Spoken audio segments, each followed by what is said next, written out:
exposed to the virus, according to this study that was carried out by Kemry Wellcome Trust, saying that at least 2.6, some are saying 2.7, yet others are saying 2.8, but okay, 2 point something. What is the study saying? The Everybody study- else can say whatever they want to say. But this is what I'm saying, according to people and what the study has reported. But Okay. let's look at what the standard says. 2.6 million Kenyans may have already been exposed to the coronavirus, according to a study done by Kemry Wellcome Trust. It looked at the presence of antibodies in 2,535 blood donor samples from different regions in the country, and they used a formula involving the population in each region, and they were able to estimate the number of Kenyans that have been likely exposed to the virus so far. They developed an enzyme-linked immunosorbent that targets the protein of the SARS-CoV-2 that underwent a rigorous validation process and protocols before use in this study. Now, it sounds like a lot of science. Just say So, it's called an ELISA test. okay, well, ELISA. now, okay, it's called an ELISA test, but now explaining exactly what it is that they did sounds like a lot of science, but basically what they did was to do this and say, okay, this particular test, and now use that against population in a particular region. So they used donated blood samples. When you donate blood, ostensibly with the view to it being donated to someone, it has to be tested. Yep. So, unless there are details of why it is they were testing it, it can be subject. Right now, if you have a disease like, or you have a situation like the one we have with COVID, when you have such blood samples, you will test. Okay. You see, what people often fear is testing blood with the names attached to it so that your identity can be known. But this is anonymous. When you donate blood, nobody knows it is your blood. No, not really. It's just blood that has been donated. Okay. So they went to the blood banks and they were collecting samples for this particular ELISA test. Right? ELISA. ELISA. ELISA. ELISA. Okay. So for this particular test. Now, explain, CT, what it means when you say exposed to the virus. 2.6 million Kenyans exposed to the virus. Exposed means that it is the likelihood of you having come into contact with someone who has contracted the virus. Okay. That is what it means. Like, for instance, if you talk about HIV, someone who has unprotected sex with someone who is HIV positive has exposed to themselves to being infected. Yes. If you have sex with someone who may be negative, but they have known to have had a sexual relationship with someone who has also tested positive, you have exposed yourself to HIV. Not necessarily that you've tested positive. No, but you have exposed yourself. You're exposed to Yes. the virus. Yes, you are. Okay. So this is what it means. Not that 2.6 million Kenyans will be walking around here with No. COVID-19. No. Okay. And also, it's looking at specific blood samples of people who have donated blood randomly. Right across the country. Across the randomly, country. yes. And this is different from what we may say is the kind of modeling that is done. We know these are the samples that we've tested around the country. These ones have tested positive. If we multiply with the sciences of how many people you're likely to have come into contact with, are we likely to see some correlation between It this is and actually that? important to do that, because that is when now you begin to actually understand the depths of it. That comparison is a useful one. It's, for instance, if you were to take, again, in the case of COVID, you look at samples of the number, you sample the number of people who've tested positive with COVID vis-a-vis the number of people who've actually been tested in one part of the world. Take the same number of people who've been tested for COVID in another part of the world, and you look at what percentage of these people who are tested, how many turned positive. It gives you a good comparison. So that also helps you deal with the question of, if you don't test, then you can't know. Because you will find, for instance, that when you test, sometimes it doesn't really prove anything. You still find that a certain region still has many people testing negative. Yep. For instance, it's been argued that the number of people who test positive in the US are 10 times the number of people who test, again, positive in Europe, against a similar number with similar tests. So So the testing, so one can't say that our numbers are high because we've tested more. You see? It deals with that particular discussion. You say, no. There's a percentage. There's a percentage. It means there is an area where people are probably more predisposed. So you'll want to find out what is it about the genetic makeup that makes them more predisposed towards getting this particular virus. Okay. Yes. Okay. Globally then? All right, let's look at numbers around the world. We said, and by this weekend we should, from all indications, hit about 11 million. Right now at 10,984,798.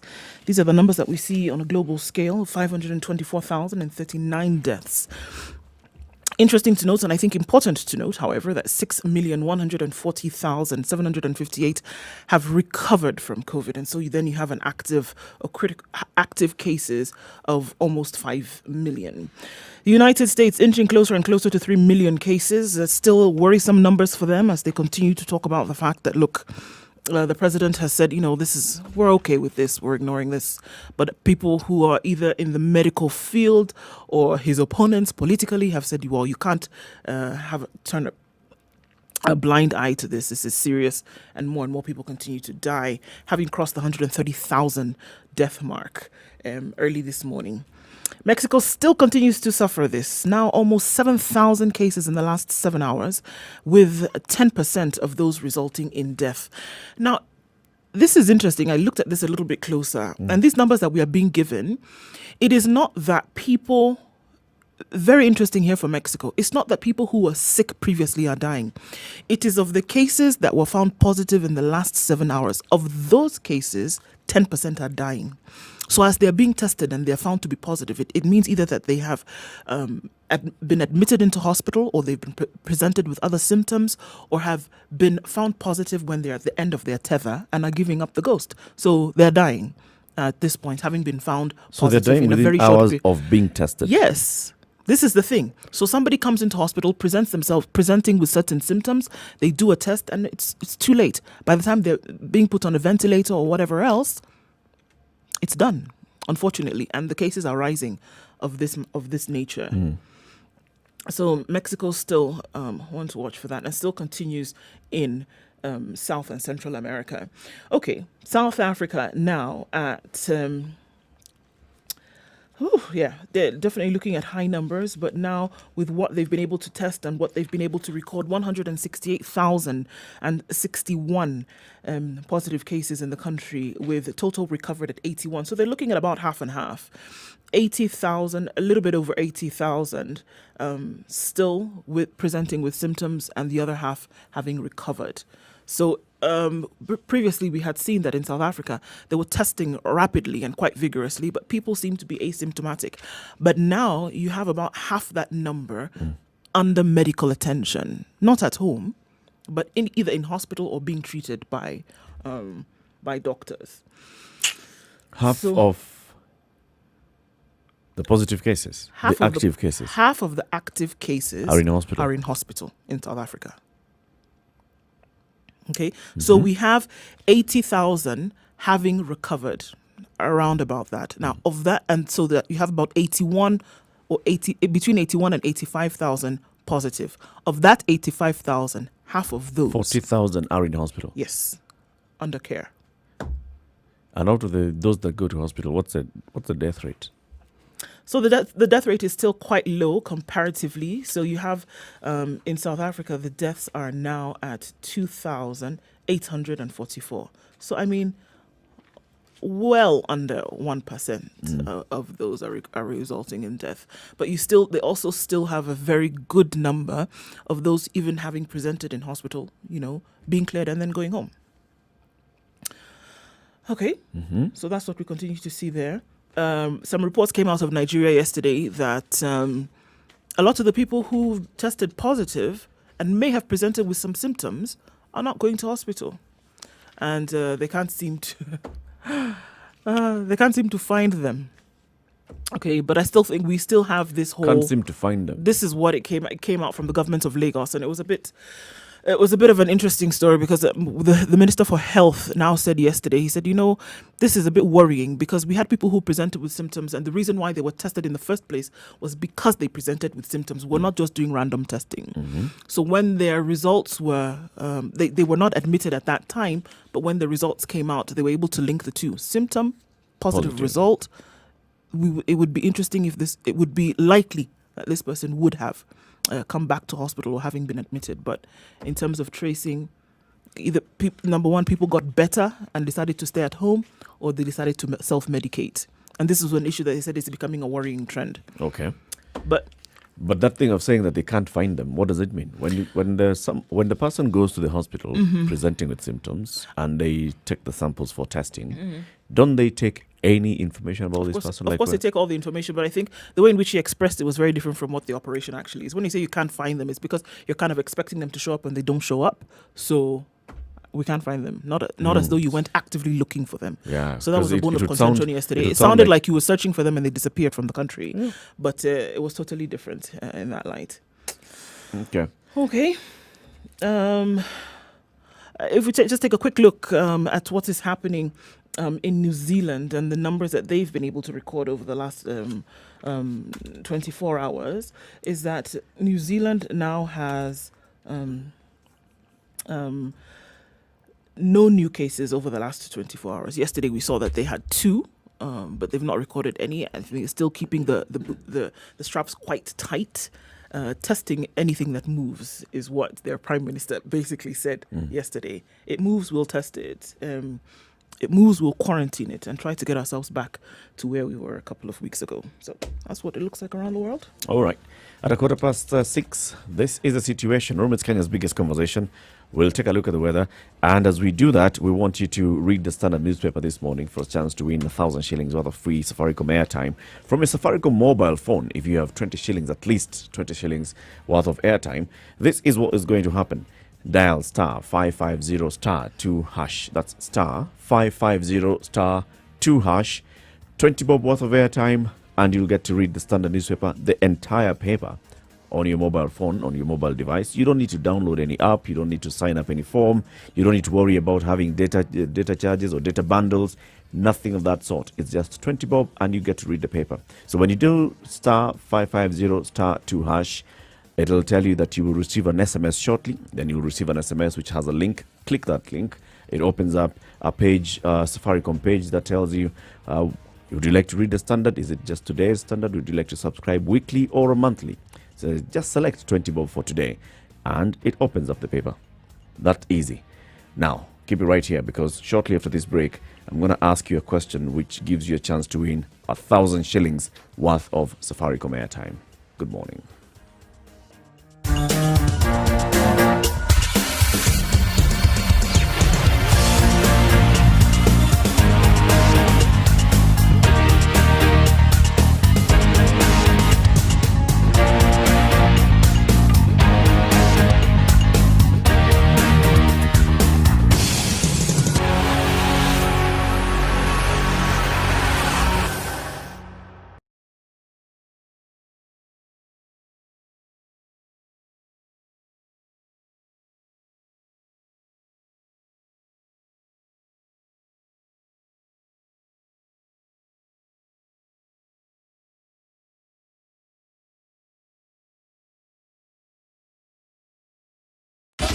.24/7 around the world, non-stop. This is Spice FM.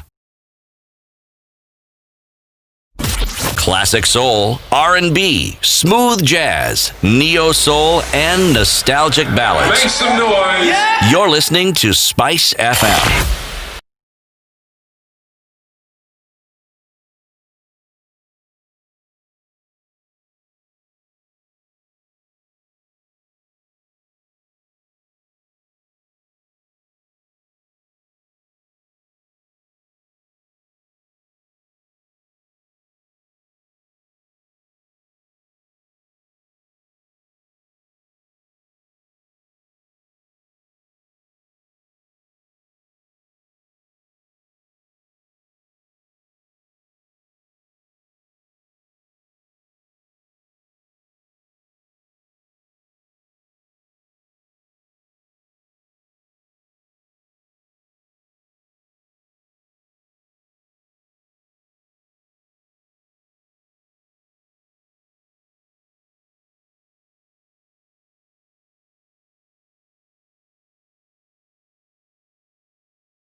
a little bit of a sprinkle in Nairobi this morning at 13 degrees, mostly cloudy conditions and temperatures dipping later on. We'll only see a high of 22 today, and chances of rain are high for much later in the day. Nyeri is cloudy this morning, and it's going to go into a weekend of rains today with a high of 21 and lows of 12.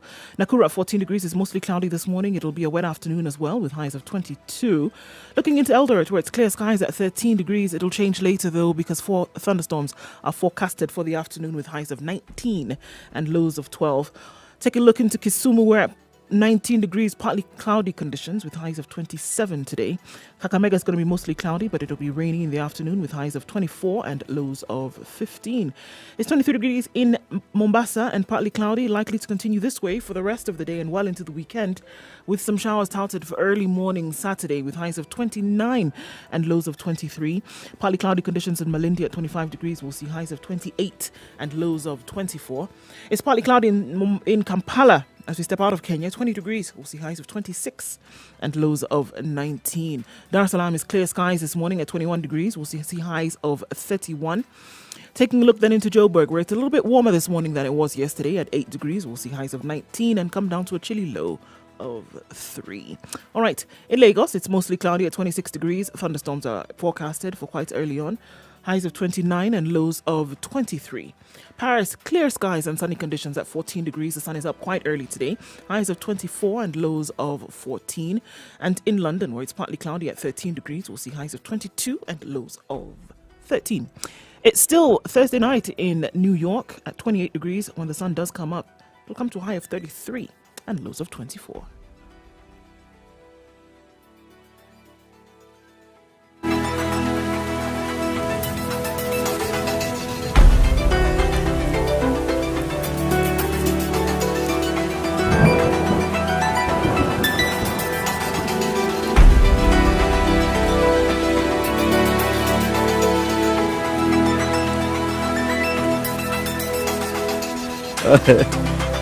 It's giving me that look of leo msema kesho ni mwongo, liar. Now, for a chance to win 1,000 shillings worth of free Safaricom airtime just by reading the standard newspaper on your mobile phone, remember, dial *550*2#. Go to page 8 and 9 of the standard newspaper, and actually, bigger part of this is on page 9. There's a photo there on page 9 of the standard newspaper. Page 8 on page 9. I'd like you to tell us what's happening in that photo. Read the caption of the photo and just a bit of what is happening in the photo. Page 8 and page 9. 0719-012-600. That's 0719-012-600. You got between now and 7 o'clock. Page 8, page 9. There's a photo there. Tell us what's happening in that photo. Read the caption. All right, CT. Today's proverb. Today's proverb, Leo comes from Uganda. Mm-hmm. If those with horns cannot manage, what about those without them? Let me repeat. If those with horns cannot manage, what about those without them?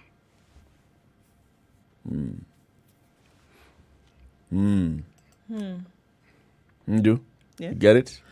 Got it. What do you get?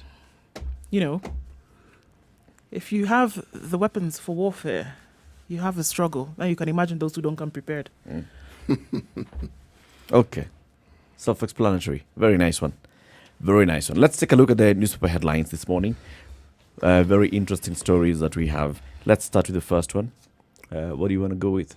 Which one is the first one? The first one. On your list. Okay. All right. So cruel killings cry our beloved children. Children, society's most vulnerable, are feeling the brunt of surging cruelty from close protectors to wider evil schemes.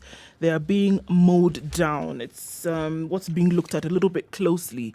Now, we see reports of this every day in media. Children being kidnapped, those being killed, unfortunately being buried, and you start to ask the questions in terms of what has happened. It's becoming, or actually it has been for a while, something quite serious. It's come now to the attention of many more people, and the questions are being asked, what really is going on? Why is it that the most innocent in society then are being mowed down? From West Pokot to Rift Valley to Nairobi County I mean, across the country, these are stories that we are hearing about. In Naivasha, I mean, there's a funeral of 4 little ones who are being buried as a result of their lives being taken by their mother. One in West Pokot, where 2 children, aged 5 and 3, died in a fire after being knifed in a domestic quarrel between their parents, and their mother then killed shortly after. Again, we see the story of Henry Jackson 4 and Alvina Mutheo, who were found in the car boot just a couple of days ago after having decomposed, and we don't know when they died or when their lives were taken. That is still being investigated. But across the country, we're still hearing more and more stories of the lives of these children being taken, and then begs the question, what is really going on? And why is it that they then are bearing the brunt of this rising cruelty in the country? Are they a scapegoat for people's frustrations? A lot of times the explanations or the reasons that are being given are that I don't want my children to suffer because of what I am suffering, so I'd rather take their life, or I feel some kind of anger and frustration, and they are the ones then that we take this out on. At the end of the day, this is going on. It still continues, and we're seeing the numbers rise. It could be that we're seeing more and more reported. But even cases. If we're seeing more reported cases, it still means that it's happening on a large scale. And many of the times, the explanation is very flimsy at best. Yeah, wafer thin. I mean, somebody murders children and buries them at a grave. Somebody murders children and leaves them in a house. Somebody murders children and puts them in the boot of a car. Somebody has a fight with his wife and murders his children and burns the house down. I mean, what's going through your mind, City? What's going through my mind is death. Not just the death of children, but death. Seemingly wantons, seemingly unnecessary deaths that we've witnessed in the short while. Yeah.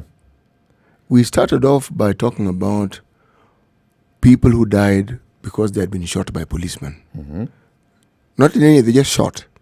Then we talked about domestic violence on the increase. And it was in the papers almost on a daily basis. Mm-hmm. And the people who bear the brunt of this seem to have been the women. Mm-hmm. Then you hear of some woman whose limbs were cut. Then you hear of one who's, atrocious things that are happening. Now the focus seems to have been on children. Yep. And children are being killed wantonly. And I was thinking, what is going on in our society? Mm-hmm. Because what I know for sure, we are only talking about what has been reported. What about what hasn't been reported? Yep. Because it can't be happening in one place. No. What is it that turns a human being to do the things that we are seeing people doing? What is it? That's what is going on through my mind. Yeah. Because, for you to do this, the one thing that has happened is you have disassociated yourself from what we call normalcy. Yeah. The way people do things normally, the way what we consider normal. You have moved away from that. Then you can then ask the next question. What is it that drove you there? Yes. What took you there? Because you weren't always there. And if you are there in small doses, what is it that tipped you over the edge? And now it brings to question,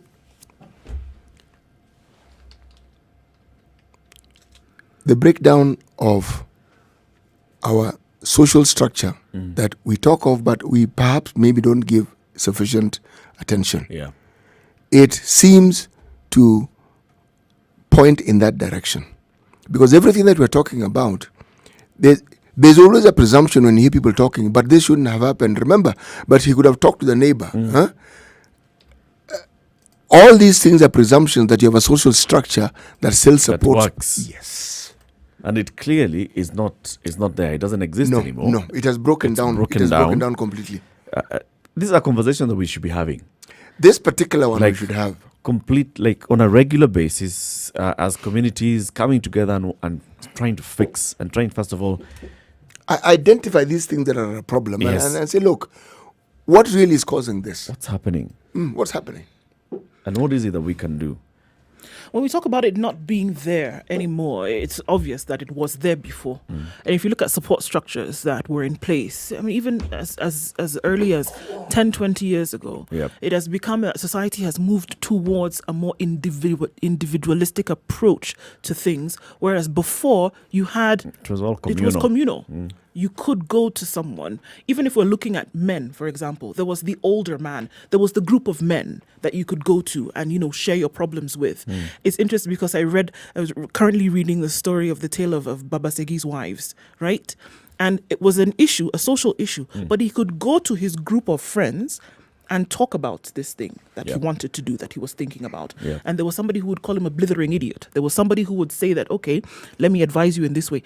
But at the end of it, he had somebody, or he had a group of people. He had a support system. He had a support system that he could go to. Now, if you go and tell somebody, well, I'm not able to make it, I can't feed my family, one to the other, you'll be called a failure, number one. And everybody else is focusing on their own issue. Yeah, somebody's wondering, so why are you bringing your problems to me? I have my own. I mean... when you mention about group of men, let's really extend it and talk about it wholesomely. Group of women as well. You knew. Now, you see, that is the assurance. So nothing could overwhelm you because you knew if it gets to the tipping point, you'll tell your friends. They'll tell you. I can go to. Yes. You'll tell this. I can go to this place. There are some places where it still exists. There are some places where it still exists, but you'll find that the labels that are given to those people who still have this support system are old and traditional. Yep. Who needs this kind of thing? But Actually, you realize when you look at it, you the actually word is need actually it. backward. Yeah, it's backward. But you find that, look at what we're seeing now. We need things like this. And they are duty bound to help. Yes. Yes. Such Actually, that if something actually ever happened to you, then others would ask, but where were the other women? Where were the wazers? Why how did they allow happen? this to happen? Who are his friends? Who are her friends? Actually, who are her in the people that she community would the go group to? you speak of went beyond your friends. Family It members, was actually known as community leaders. Religious there are really leaders. These are the people. structures in the community. Yes. When things have moved, because you assumed at the family level the thing was unresolved. Yep. By the time it gets there, you go to the Supreme Court. It's true. Things like the breaking up of marriages and things, you will find people in your house. Where did you say you want to go? You want to split up because? And these are people who are not related to you by blood, but there's a support system who will say, look, there's a way to figure this thing out. How are we going to do that? It simply doesn't exist nowadays. One of the deterrents to bad behavior as a young person was not your parents. Anybody who knew your parents seeing you doing something crazy, you would prefer they punished you. You would even prefer that the school punishes you than the matter being taken to your parents. Because there, you would see dust. Because you've been reported. Yes. Now, think of a situation now where a teacher punishes a student. Not caning them, just punishes like stand in the corner, do the other. Well, A meeting will be called. Both parents will come. there'll be a parent who will arrive at that school breathing fire. Don't do this to my children. Without asking What happened? what actually happened. Yeah. Nope. Because this is your child and the other children. So why your child? Yeah. Let's take a break. 27 minutes to 7 o'clock. It's a Situation Room, Kenya's biggest conversation. Remember, we are live streaming and the live stream is up. Spice FM KE on Facebook, YouTube and Twitter, as well as www.spicefm.co.ke. Ndu Oko, City Muga and Eric Latif. We are looking at the big stories that have come out today. Good morning.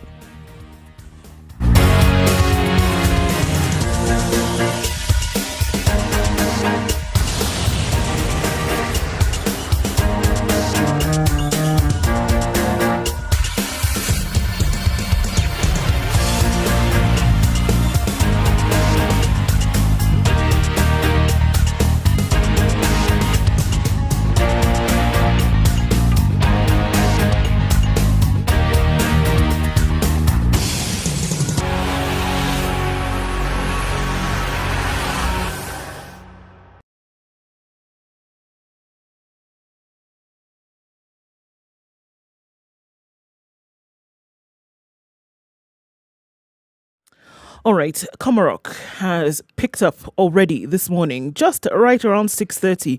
The traffic on the bridge towards Outer Ring and Kariobangi is jam-packed. Question is, where everybody is going this early, trying to avoid the traffic for later, most probably. Let's see how that unfolds as the minutes tick by. Coming down on Mombasa Road past Kitengela, it's not looking so bad right now. We know that it's going to clog up right around Cabanas and the SGR in a short while. So if you're not out yet, you might want to do that before traffic becomes a thing. The fog is quite low in certain parts of the city, so you want to be careful. Coming off of Limuru Road, it's actually visibility is very, very poor this morning, guys. So you want to be very, very careful and slow it down just a smidgen. All right, we'll look at what it looks like in different parts of the city. We'll also look into other counties in the country this Friday morning. Likely to be quite busy as we're at the beginning of the month, but we'll have a look. Spice of MKE, that's how you can reach us on Twitter. We'll let you know what we see. You let us know what you do too.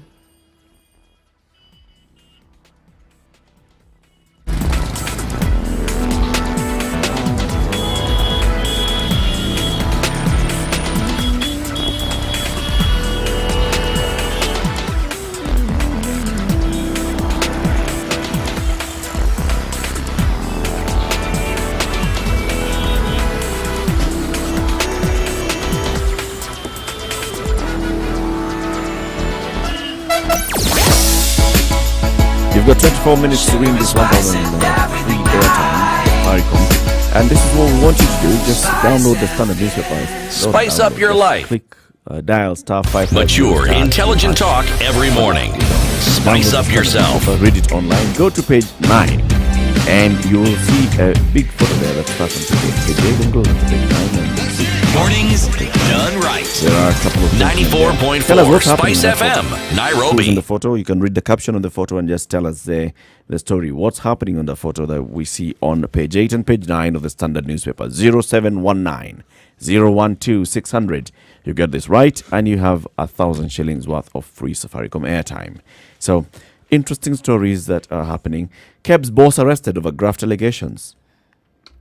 So, the managing director of the Kenya Bureau of Standards, Mr. Bernard Njiraine, who has been in this office for only 15 months, was arrested yesterday by the EACC officers of allegations of corruption. And what are they accusing him of? They are saying that there's allegations of procurement irregularities, payment of bribes in respect of awards for tenders for provision of pre-export conformity goods, used motor vehicles, mobile equipment and spare parts by KEBS. This simple things as they sound. It's bribery and procurement irregularities.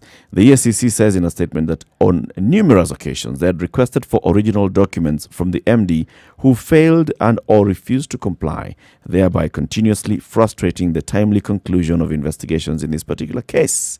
So this was a view of obtaining the said documents and preferring charges against him for his contravention. This KEBS man, he becomes the fourth KEBS CEO since 2012 to face accusations of corruption in what could herald his exit. In 8 years, 4 MDs, corruption. I mean, you've just served 15 months, and here you are facing accusations of this. And we're talking about standards, no less. Yeah, and you're talking about standards. This tells you a lot more also about, I think, about the management of this body from the board itself. Because how would we get to this point? What is even of interest is, even with the appointments of each of these MDs, there was always disquiet. There's always, yes. Yes. It's a push and pull. So I think it's a lucrative position, this one. It must be, if you look at what they're supposed to oversee. Man, it's extremely lucrative. It's extremely lucrative. Where is money to be made? Where is... Because when I'm looking at it... Where is it in terms of... make money? For example, these current accusations of procurement and giving out of tenders, it's in every... No, it's not that. Remember, they're the ones who determine whether any product that is brought in this country is suitable for whatever purpose it is intended. Yep. Be it fertilizer, be it maize, be it sugar, you name it. Anything that is imported. They'll give you the license. They decide. If you remember, even prior to Njiraine, there was the issue of the guy who preceded him, was Charles Ongwae. Among the things, them they were accused of something even interesting, attempted murder. It's interesting, okay. Yes. Yeah. Then they were said to have released fertilizer into the market that had been dammed and declared unfit. And they released it. And they released it. And when you're taking fertilizer, you're not talking about a bag. Tons. You talk about tons. Metric tons. Metric tons of fertilizer. Yes, exactly. It's the same organization that had come to the fore when it came to issues of sugar. Remember, sugar contaminated with, what was it? Mercury. Yes. This fertilizer, once again, there was that claim. But let's talk about that for just a minute. One of the things that causes this problem is in the storage of the said items.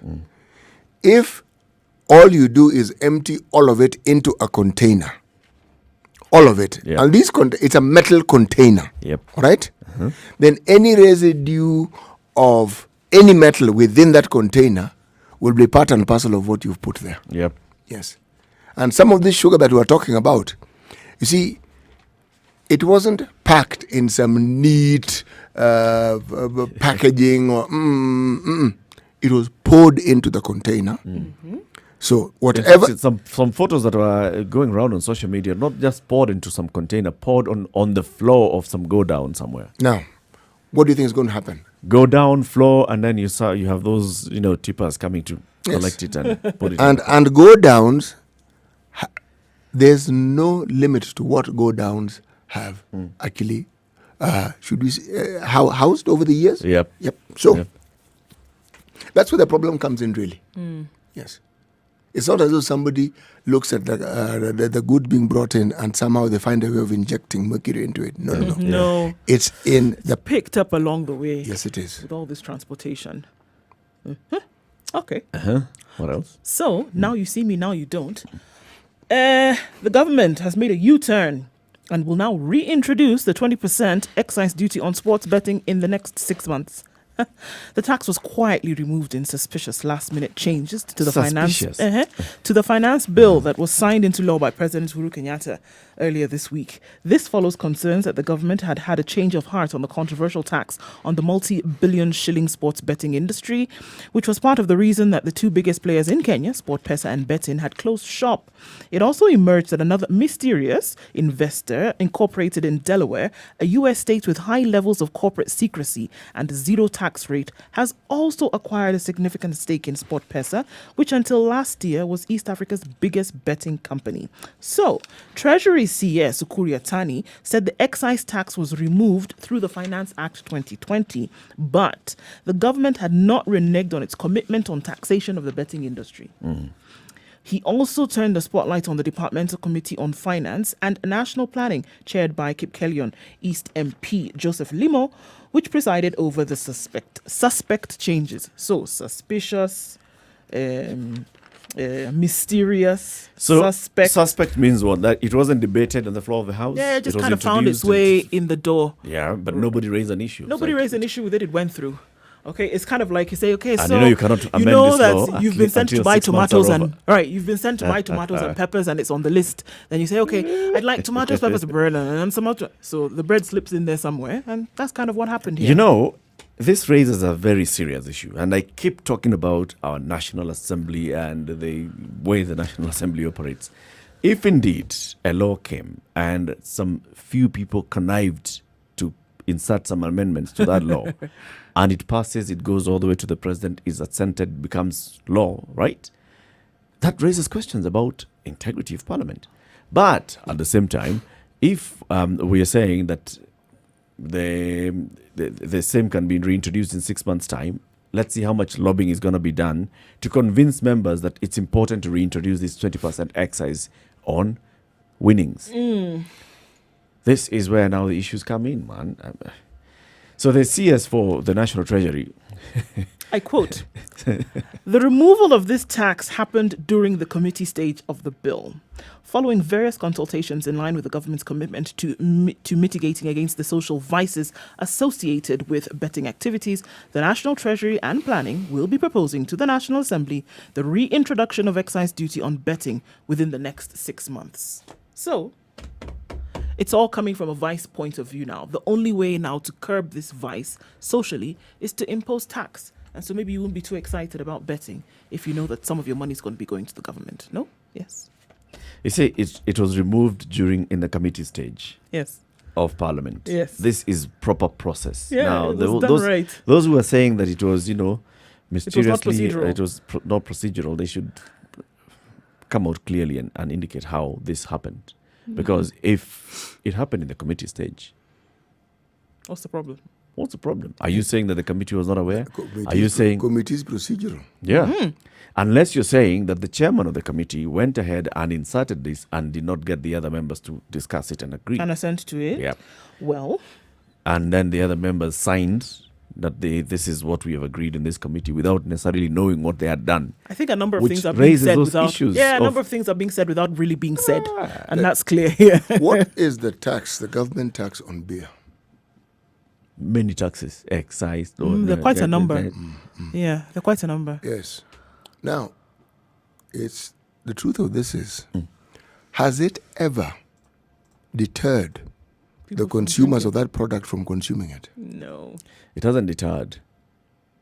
What has happened? What it has done, though, is, the higher the taxes on the premium beers pushes people into the unregulated beers. Precisely. And that's why now also the government came to encourage the big brewers to come with those products that are considered cheap. And in this new bill again, the new laws, they have introduced higher taxes on the kegs. You know why they don't assist those so-called unregulated distillers and brewers to actually make this thing legal? I don't understand. But that's a discussion for another day. Yeah.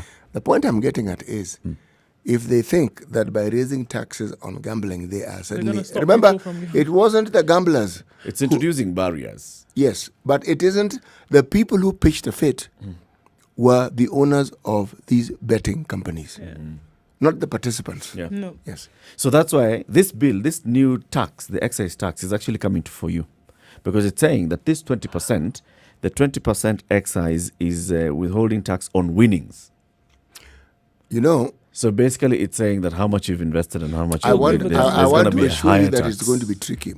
If it is, you're talking about betting on, say, football results and so forth, where there's actually a record of the number of people who actually bet and what they bet and the winnings, and it's clear, isn't it? Yep. It can be taxed. If someone is gambling in a casino, all right, and they win, they continue playing, they lose. Or they're playing slot machines and they win.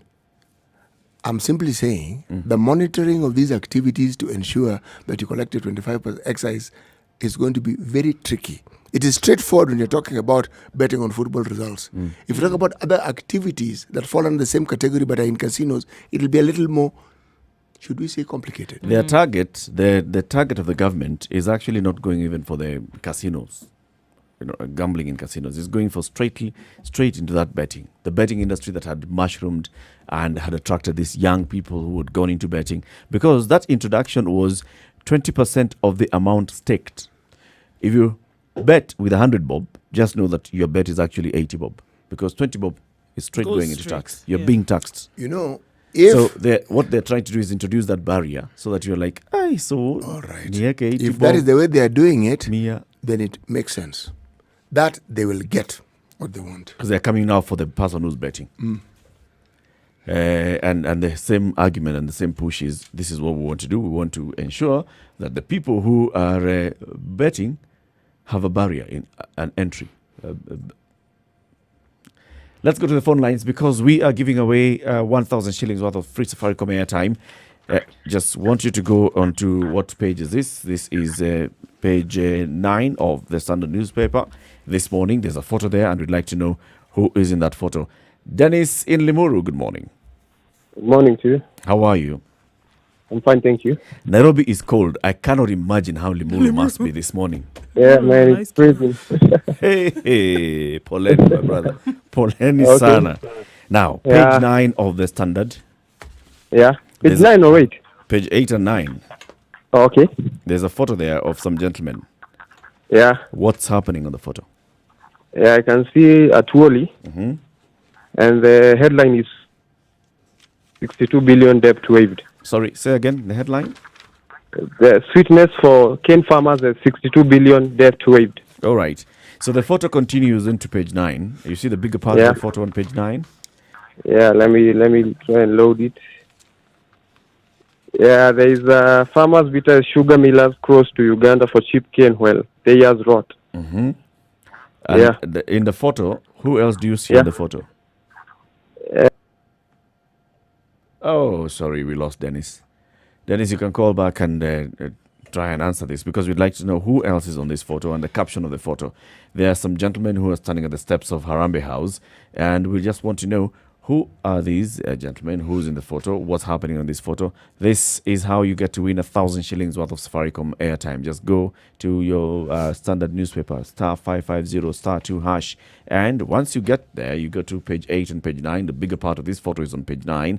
On this page, there's some gentlemen at the steps of Harambee House. Just tell us, who are these gentlemen? And Dennis answered part of this question and said, "This sweet news for cane farmers as 62 billion shilling debt is waived." Let's take a quick break. Come back out of it. 0719 012 600. Good morning. And Dennis, you can try calling again.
Classic soul, R&B, smooth jazz, neo soul, and nostalgic ballads. Make some noise. Yeah! You're listening to Spice FM.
So 0719 012 600. If you download the standard newspaper on your mobile device by dialing star 522 star 550 star 2 hash, you go to page 9, you will find a story there that has the headline, "Sweet news for cane farmers as 62 billion shilling debt is waived." And then there's a photo that extends from page 8 onto page 9. We were speaking to Dennis just before we went to the break, and Dennis has called back. Dennis! Yeah. Pole sana, I can imagine you really need this airtime, man. So on page 9, Dennis, quickly, so we don't finish your airtime. What's happening in this photo? The caption? So actually, I'd only managed to load up to the 8th page. Mm-hmm. Yeah, because that's the way I'd gotten the question. So I've not managed to load up to the 9th one. Okay. So I can only see the half up to a Tuoli's face. Oh, up to the Tuoli side. So the other side, the caption of this is President Uhuru Kenyatta when he met leaders from Western Region at Harambee House, Nairobi yesterday. They were meeting to discuss development projects. Okay. In the photo, now of course you've seen Tuoli on one side. There's the president in the middle. There are other leaders from the Western Region, governors from the area, and Devolution CS Eugene Omalwa. True. Yep. So that's what's happening now, because I've established that you've actually downloaded this newspaper. Yeah, I've downloaded. Let me just give you this. Okay, thank you very much. Wacha na hiyo baridi yote ya Limuru, wacha ninunue chai. Sawa, asante sana, barikiwa. It's 1,000 bob worth Enjoy of the show, airtime. guys. Speak to our producer John. He'll get your details. Okay, thank you very much. Have a good one. Okay, have a good one. City, 62 billion shillings debt waived. 62 billion from the sugar companies there. Yes. The debt owed by sugar millers to government in loans, taxes, fines and penalties. Miwani Sugar, 27 billion. Muhoroni, 25 billion. Sony, 6.2 billion. Chemelil, 6.1 billion. Zoia, 21.2 billion. How did you get here? Who owns these sugar companies? Government. Let's ask the question in context. What is the total production vis-a-vis the consumption of sugar in this country? All these mills put together can only produce up to 30% of what is actually consumed in the country. In terms of metric tons, they produce 440,935 metric tons. And what is consumed is 1.4 million metric tons. So the shortfall there, 58%. So it means that you actually do need to import. Now, where the anomaly comes in and where the stranger than fiction situation arises is that here you have this unique situation where demand outstrips supply. So it is not possible for them to actually be in debt for the simple reason that anything that they produce will be consumed.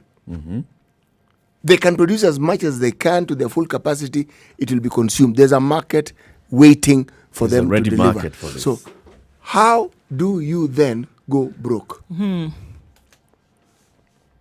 So I see what they were discussing yesterday is, in addition to this, instead, there was a bid to privatize all these sugar millers, right? Put them in private hands, let the private companies run them, like we saw with Mumias. So instead of going that route now, the discussions yesterday went into the area of saying, we are going to lease the companies to private individuals. So you come and sign up a lease of X number of years and you run it.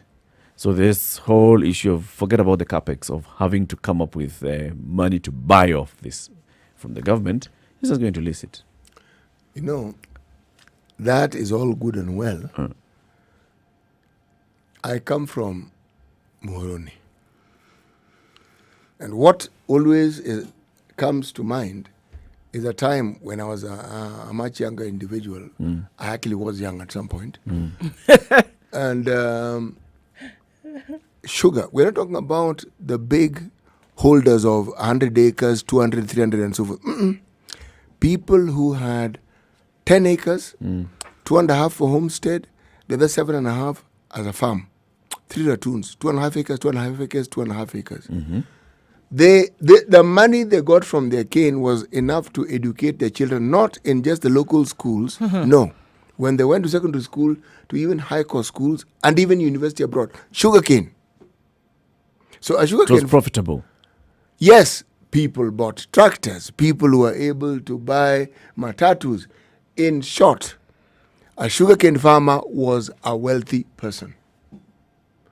And then came the period when a lot of things changed and suddenly, in fact, let me give the perfect example. Chemelil Sugar Company, this is something that I always found amazing. During the era, there was one particular gentleman who was MD of Chemelil. In his time, the factory even managed to build a school. Chemelil Academy. A school, which is one of the top national schools we have in the country. Meaning, the corporate social responsibility went far beyond what you'd expect. Meaning, the sugarcane factories were actually making money.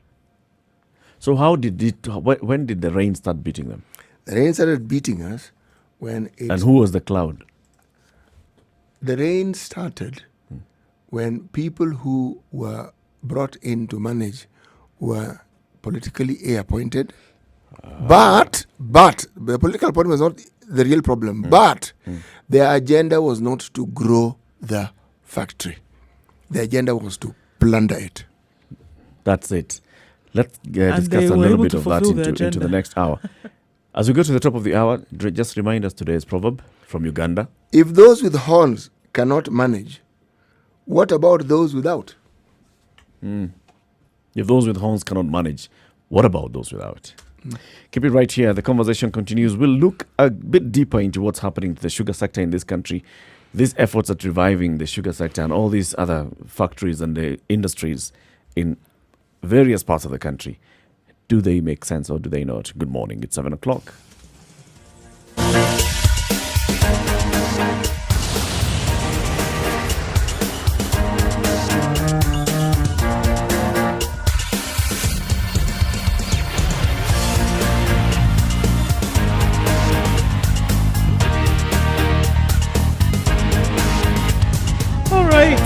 Okay, guys, bikers are being asked, and those who are exercising on the major highways this morning, remember to put on your reflectors, or at least, throw your head out the window and shout and say, come on, guys, reflectors necessary this morning. All right, Kangunda Road is flowing very smoothly this morning, not much of an issue. We know that right around Mombasa Road, there's a hold up right after the Gateway Mall, all the way to the JKIA turnoff. That's normal. It will happen this morning. And Komarak is still experiencing that outer ring Kariobangi traffic this morning. Jogo Road also is quite clogged up, heading towards the City Stadium roundabout and then towards industrial area or towards the CBD. Thika Road now is joining to that pile-up where we have some traffic all the way far back at Safari Park Hotel. It is a Friday morning. It is the 3rd of July. We expect this to be, hopefully will not be too painful. Where it does, do share. Spice FMKE. That's how you can reach us on Twitter. Let us know what you see. It's a Friday morning and we want to keep it moving.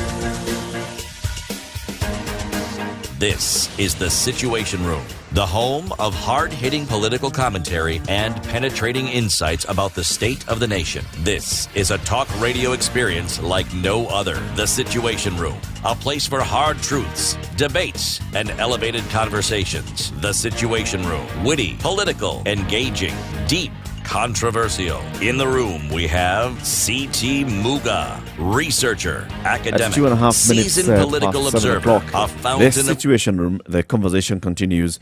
Sweetie, they call you Sweetie Muga.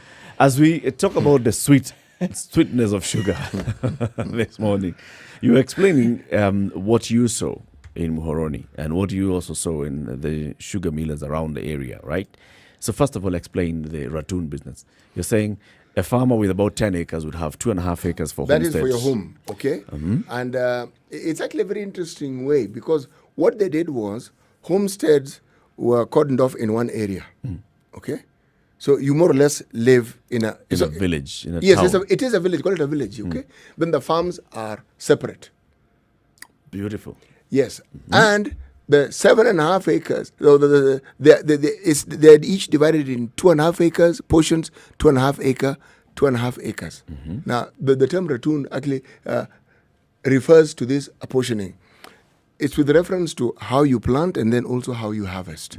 And each one, you had 3. So you have portion 1, 2, 3. And it is documented even with the factories so they know. Now, the harvesting was not only on time, but so was the payment.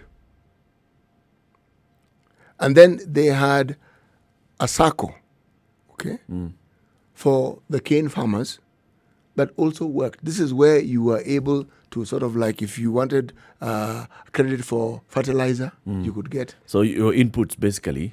You could get from them and you could rely on it. And they were associated with the factory. So the documentation went straight to the factory. So when a check was supposed to be out, the relevant deductions could also be made. If you needed money, an advance of sort, they would also make the arrangements for you to have that advance. So which year did this thing start failing? Around which year? In the 80s is when it started. Started now going down. No, it didn't. Politics, Politics came in. It didn't actually go down. It started slowing. There was a slowing down, then it started going down. Okay? And you're saying that it's because of the appointments into the management of these It's the factories. politicization of some of these things, and the people who were put in there, the interest that they had, as I said, was clearly not the interest of the farmer or the factories. Because one of the things also that was true about the sugar the sugarcane industry, it had a sugar board. Okay? And then it had a research wing. They were well funded, and the funding came from what you call cess. Yeah. That was deducted from the farmer and also paid to these organizations. So even in those days, they had hundreds of millions of shillings almost literally just sitting there. So this was going to attract some people at some point. That's number one. Number two, most people who got land in Muhoroni didn't go and buy it per se. You paid a deposit to register your name with it. And then your cane paid off what the value of the land was over a period of time. Okay. And when you had paid it off, they structured it well in that you would always get some money, but they would show you. It was a clear list of what was deducted, how it was deducted, what went towards the loan, and what was given to you. And that always matched the check that you're given in your name. Yes. So up until the time you cleared the loan, that's the point where now you could actually get a title for your piece of land. I'm sure this is the thing that was followed right throughout the places like Sony, which is the South Nyanza Sugar Company, places like Zoya. It was the same thing over and over. Now, what is of interest, these schemes that you hear of, they are part of a settlement scheme. They are all settlement schemes.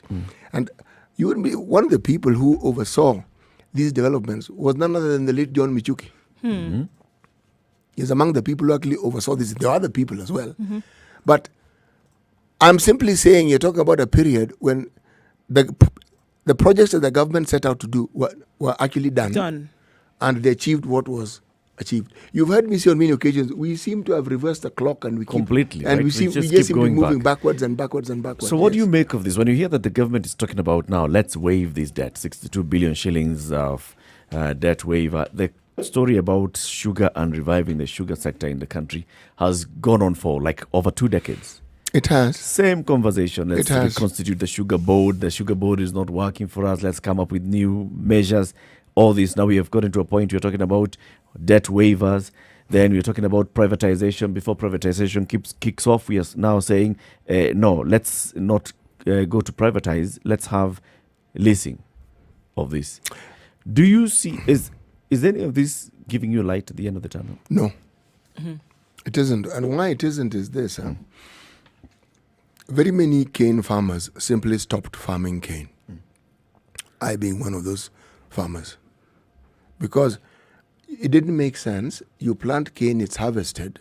You've paid for all the inputs. So all you're waiting for is to be paid. Yeah. Man, the thing takes over 2 years. On one harvest? Yes. Wow. So sometimes the harvest of the other portion may catch up with this one and still no payment. Now, if this is what you're relying on, what on earth are you going to do with yourself? It didn't make sense. It doesn't make sense. And then there was the pilfering. You are robbed when they are loading your cane. You are robbed at the factory when they are weighing it. So you have to have your own people at these stages. Because we had people who would get checks and didn't even have a farm. Oh my goodness. Talk Kenya. about, So what talk about Houdini Kenya. disappearing. Yeah, acts. you My know about good magic. So, because what happens is, if, say, for instance, they've harvested 100 tons, they'll write 80. The other 20 is divided among some other people. Yes. So maybe this leasing maybe would be a good thing. So a private entity comes, the government still owns the infrastructure and everything and the title, but they lease it out, and then this private company comes and it seeks to make money. Why doesn't the government consider also ensuring that the farmer because he's a contributor to the welfare of this factory and has land which is equity, why doesn't he consider engaging the farmers within their circles or the circle of the farmers to also own a portion of these factories? That's why this is that's the route I'm seeing being taken here. I You will see, a wait to private see company would be. The next thing that you're going to hear is a local politician saying, let's come together, let's form this company. the circles exist, So as we come together and farmers form are this- registered within those circles. So let's Already go and lease registered. this particular factory. The disconnect somewhere for me is if the government still continues saying that it owns and it's the one that is leasing out, then you still have politics playing The politics will continue. this hand here. It will and the reason continue. why the government wants to still continue owning this piece of land, this property, is to play politics with it. Yes, it's You see, we are it the ones is. who came to help you. You know, we are the ones who are waiving the debt. This company has not paid its lease for X number of years, so it still owes the government. So let's waive it. Political moves. You know, when the government owns it, it lends itself to truths and untruths of really enormous proportions. Because even when something that could have gone wrong just goes wrong, it'll be considered political. Because for the longest time, there's been a feeling that the sugar industry was sabotaged deliberately because it came from one particular area. Predominantly so. Yeah. And it was like, So it listen, was bring down the economy of yes, Nyanza. exactly. To understand this thing, understand the woes of the coffee farmers. Yeah. Coffee has its seasons in that if there's frost in places like Brazil or some of the bigger producers, and as we have coffee, the coffee boom people talk about, it was because there was frost in Brazil. So the demand for coffee continued. Now, Kenyans made a boon. Because Uganda was in turmoil, their coffee, which would pass through this country, don't think we invented pilfering in the 21st century. No. It was there even then. A place called Chepkube was famous, a famous crossing point for people who are smuggling coffee. Yeah. Now, over the years, the coffee industry has gone through the ups and downs that, say, something like the tea industry goes through. But if you listen to the complaints in the areas where coffee is grown, they'll tell you it was sabotaged. It was. They tell you it was sabotaged. And you know, it lends itself to some truth. Coffee is the one industry where the people who grow coffee had advanced the process of managing this thing to the point where they should have had a direct market for their coffee. Yeah. Not going through a myriad middlemen. Again, it's like those fellows who receive checks and don't have farms. You have a middleman who's making money and doesn't grow coffee. Doesn't grow coffee. I mean, Yes. Coffee, same. Tea, the same. Same. Someone is making money and they're not even in the process at all. No, they're actually not needed. So this is where the politics comes in. And it's the reason why I'm not really feeling comfortable or confident with the moves. So you politicians are sitting together and saying, let's come up with a structure. And the structure is going to be that private entities are going to lease this from the government. The government will still continue owning it. So this private entity will basically come. It will be owned by one of these political hotshots. And his cronies. Come, take up this facility, never pay a dime to the government, never pay a dime to the farmers, collapse, and, We move on like nothing happened. Yeah, because the government owns this factory. The government now comes back to the farmers to play the politics of, this is what we're going to do, this is how we're going to help you. When you have a product, honestly, that has a demand such as the one that sugar has, in all honesty, you cannot explain in any logical way why it is those who farm this product cannot make money. Yep. Did you notice the time when the coffee prices in the world shot up? Countries like Ethiopia that didn't play as much politics as us, man, the farmers were singing and swimming in it. Yep. Even our neighbors who grow coffee were doing well. Here, our farmers were mourning. Mourning. Because somewhere along the line, something wasn't being done right. And the people who are behind it, we had a coffee board that worked wonders with the coffee industry. Wonders. I remember there was one particular MD and there was a complaint which even went to Parliament why that guy was being paid the money he was being paid.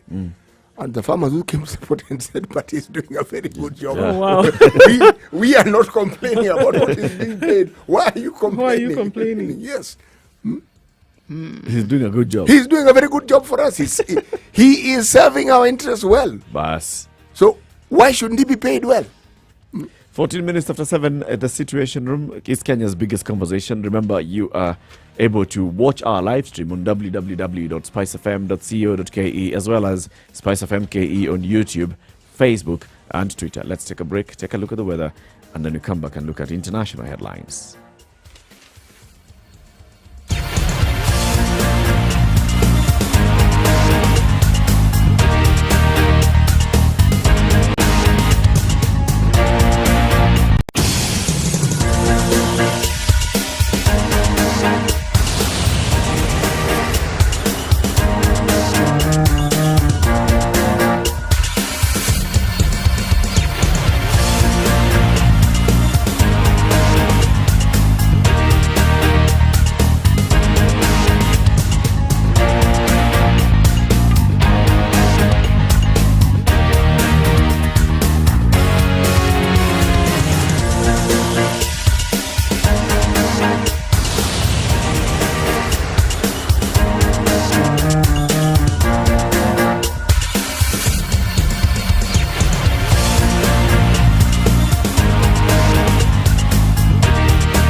Classic soul, R&B, smooth jazz, neo soul, and nostalgic ballads. Make some noise. Yeah! You're listening to Spice FM.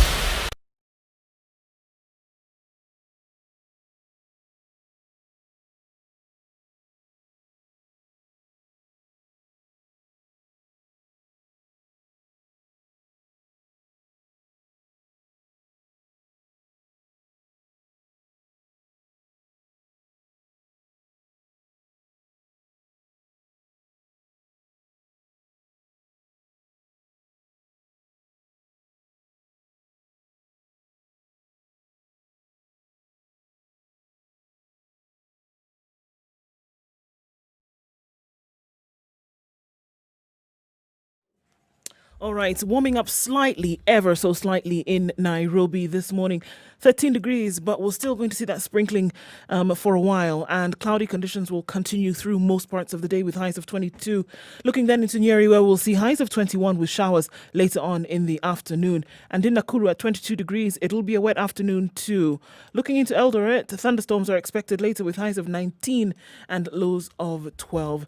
It's 27 degrees the high in Kisumu today, and partly cloudy conditions. In Kakamega at 24 degrees, we'll see showers throughout most of the afternoon. All right, Mombasa, where it's currently at 23 degrees, is mostly sunny. We'll see highs of 29 and lows of 23 today. In Malindi, it's partly cloudy at 25, highs of 28 and lows of 24. And then in Kampala at 19 degrees, highs of 26 and lows of 18. Taking a look then into Dar es Salaam, it's clear skies this morning at 22 degrees, highs of 31 and lows of 21. And in Joburg at 7 degrees, it's clear skies this morning, highs of 19 and lows of 3. And finally, for now, we'll take a look into Lagos, where it's mostly cloudy this morning at 25 degrees, rain to start any moment, but through today, we'll see a high of 29 and lows of 23.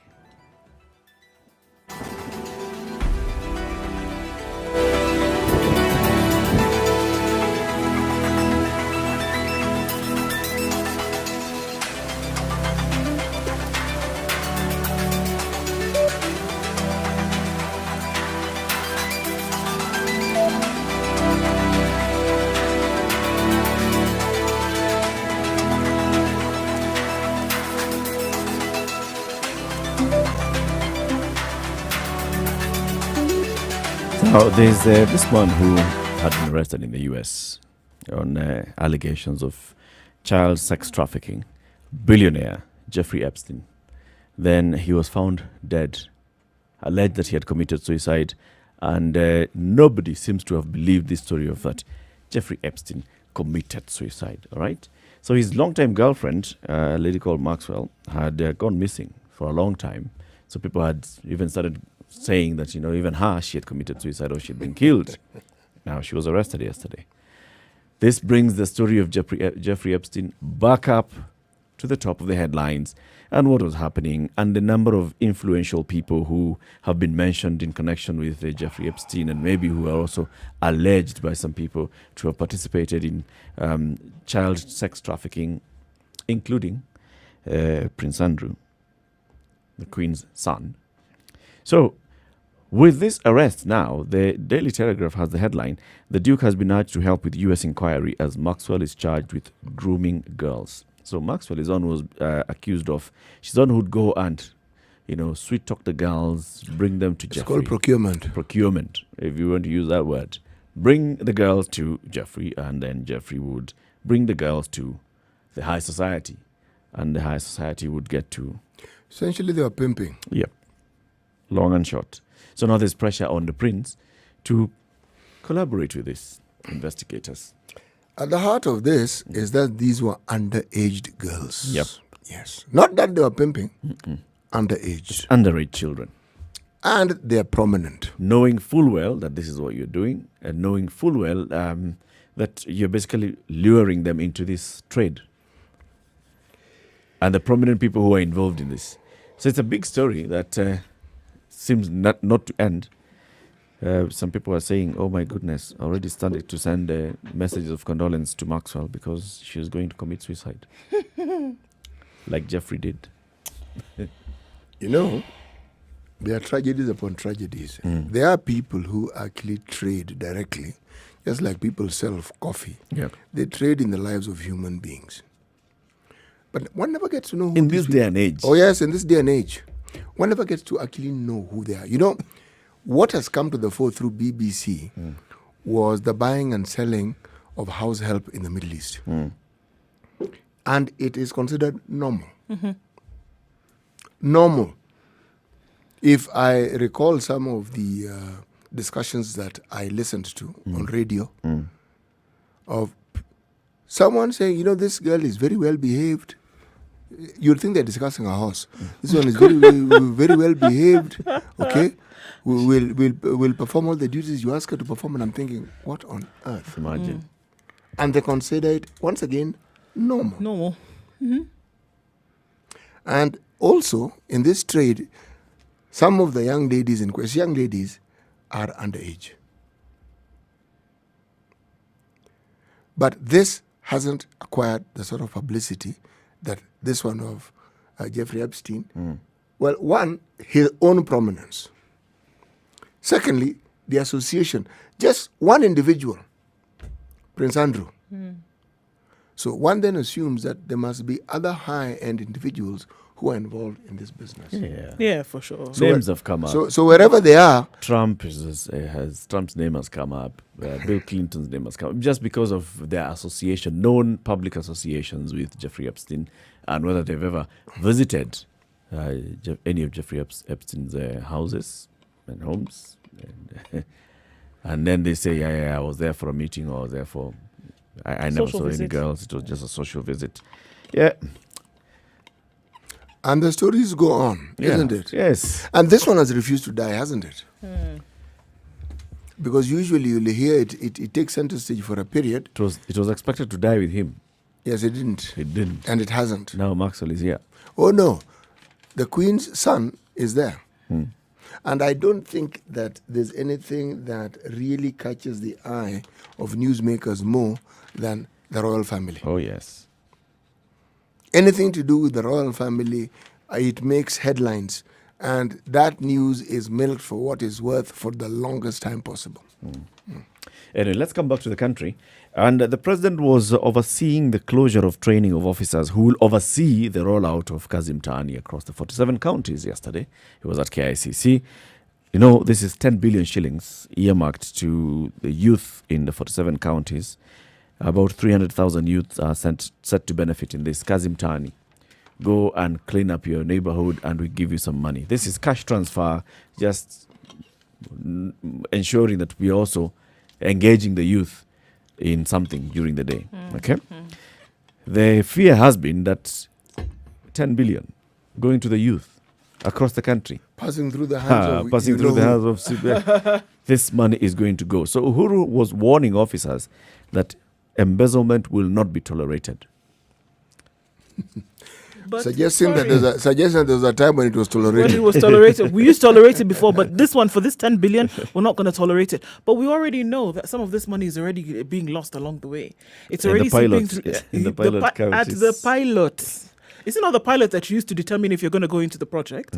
And if at the pilot, for example, we already heard stories that, individuals who should have been paid a certain amount already, not half, but a significant amount of that money already disappears before it gets into their hand. So Yeah. this warning may be just that. So this Or it is, could just be an acknowledgement of, I am aware of what happened. he knows. He knows. Yeah. I mean, when you give out some 10 billion shillings like this, even the president clearly knows, and he listens to the show. He knows what we talk about and what people say when already they good. call in. So it's going to be rolled out by going to the very level of estates, right?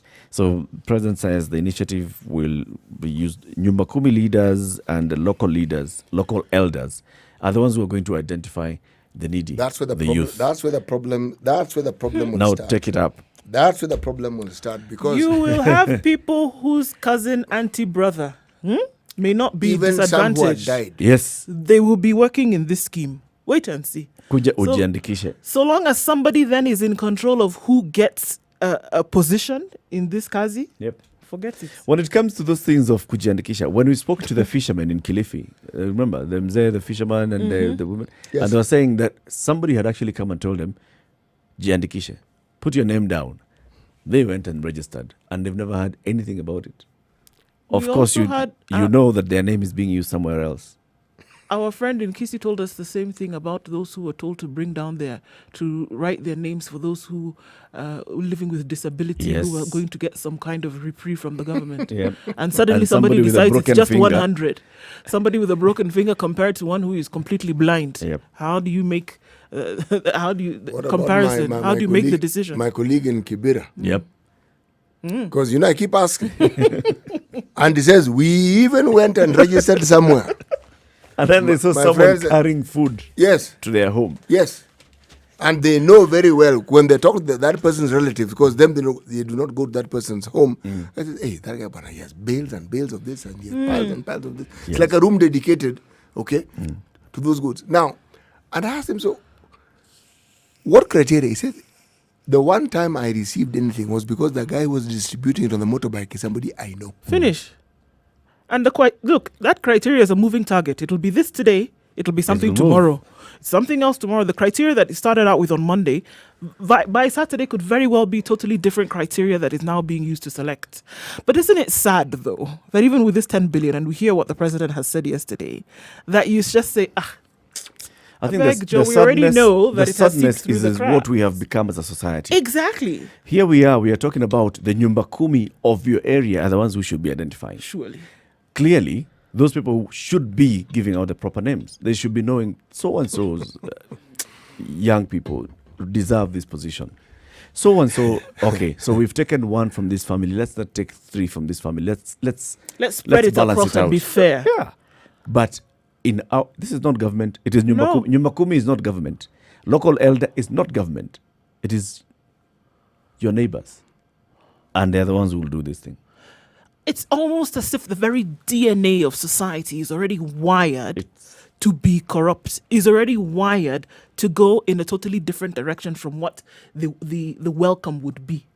That you say, here is 10 billion shillings that is supposed to help people, but it's already inbuilt, it's already ingrained to say, all right, here's 10 billion, let's use 6. And the other 4, we know where it's going to go. That is already the assumption. And isn't it so sad that even before things start rolling out, you already know, You can really tell. this one, we already know what is going to happen. It's sad that prediction is what is already going to be Not made. only, it's sad because the prediction is accurate. Exactly. It's true. It's true.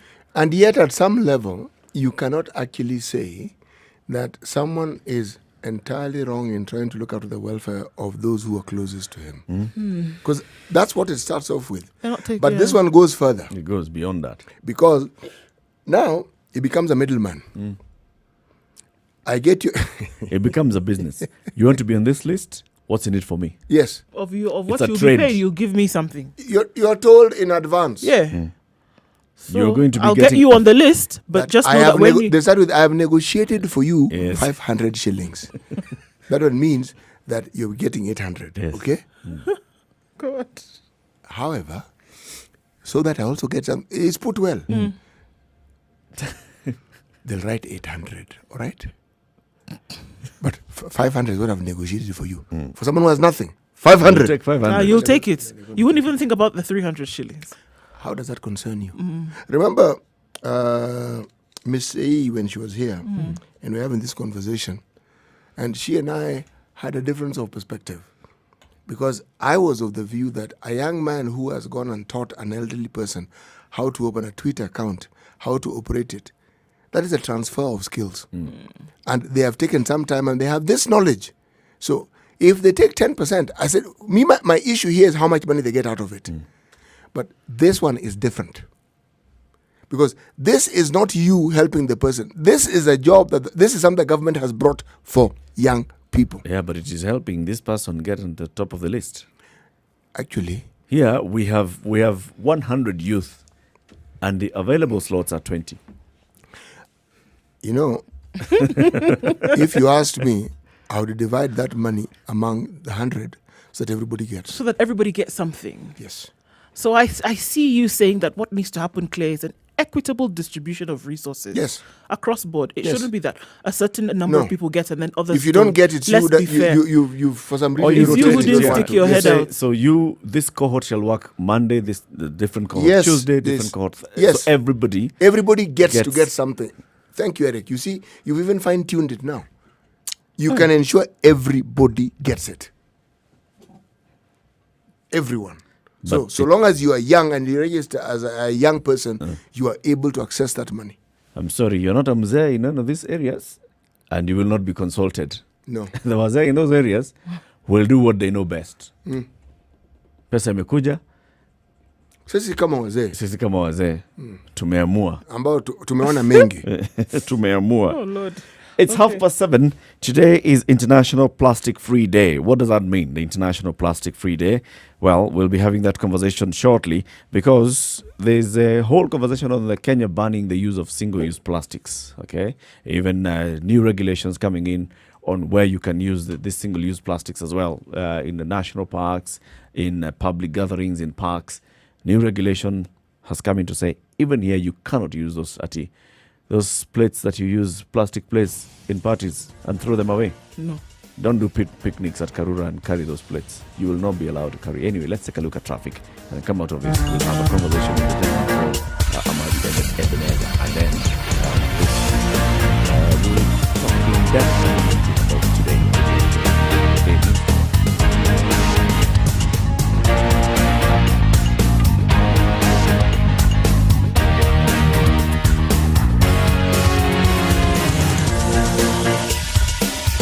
Right, the normal movements that we see on the road today means that there's a hold up on Mombasa Road, a little bit of one on Thika Road, a little bit of a hold up around Jogoo Road, and now let's skip out of Nairobi and look at Mombasa, where it is Friday and it's quite bustly in town, but getting in from Mariakani was just hold up just a little bit, but not too bad, not much happening inside the town of Mombasa. Let's look at Kisumu then, getting out towards the airport on Obote, a bit of a hold up now coming back into town, but it's nothing major, and it looks like it's going to be traffic-free Friday in Kisumu City. All right, that's what it looks like, a little bit here and there around the country. We'll take a look at what's happening on other roads in Nairobi in a short while. Let us know what you see as well. Spice of MKE on Twitter. That's how you can reach us and let us know what's going on in your neck of the woods. We want to move as smoothly as we can this morning, and we'll let you know what it looks like on other sides in a bit.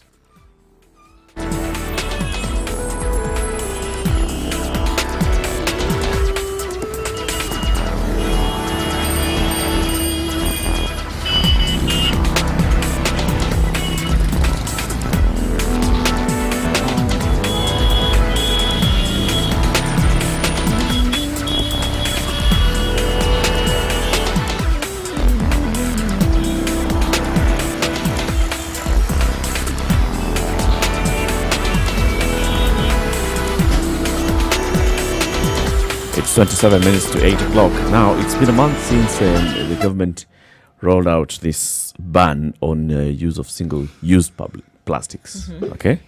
Today being the International Plastic Free Day, that's self-explanatory.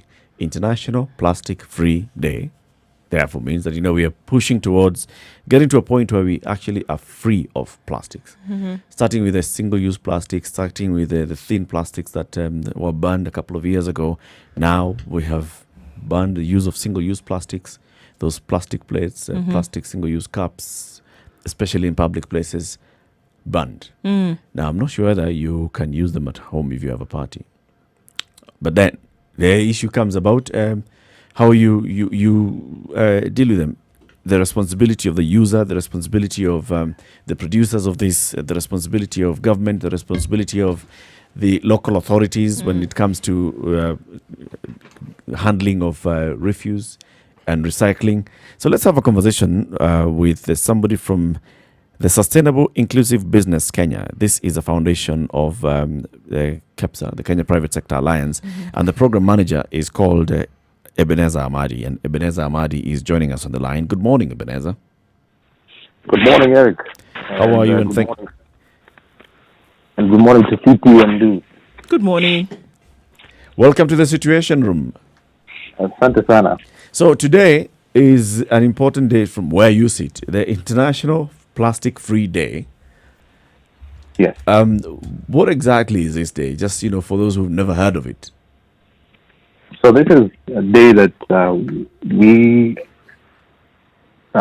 remember or try to look at how we conserve the environment and, in essence, use less of plastic in terms of waste management, because plastic in itself is a nice product that stays for long and is a bit useful in terms of looking at hygiene. Yep.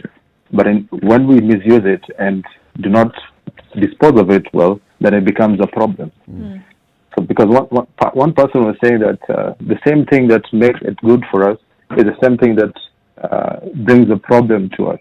Because if something stays for long, let's say more than 1,000 years before it decomposes off, then it becomes a problem if we dispose of it in an improper manner. A number of studies have shown that if the same trajectory continues, then we anticipate that there will be more plastic in the ocean than fish. That's the problem. Wow. But if we are able to manage our waste properly, then it should not be more of an issue, or if we reduce the use of it and look for alternatives. I'll compare that to, I heard of you talking about the sugarcane industry. So the sugarcane industry also has alternatives. Let's take an example of bagasse. Bagasse can be used to make paper. Still, as we're looking at the sugarcane industry itself, we have sugar coming to the country, local jobs. So there are benefits coming out from it. Let me give you an example of how waste management is a problem. Yep. In your house, you make sure that your bedroom is clean, your sitting room is clean, your veranda is clean, but you take all this garbage and put it in your container under the sink, and you never take it out. That's a problem. So we can say that if you look at some countries and say that the city is clean, right? Yep. Do you ever ask yourself, where does this waste go to? It's in the landfill, it's in the downside. Yeah. But do we take care of it? Look at an example of what happened in Kisumu. There was a mall where Nakuru used to be, just behind there. There was a lot of trash there. And you had court cases going on, and the governor trying to move that waste to a different place. Yep. It became a problem. Yeah. That's true. So, Ebenezer, I hear you saying that the problem really is not that we don't want people to use this plastic, but the problem is that in the disposal of it is where we have an issue. So, rather than have to deal with waste management, let's just remove it completely.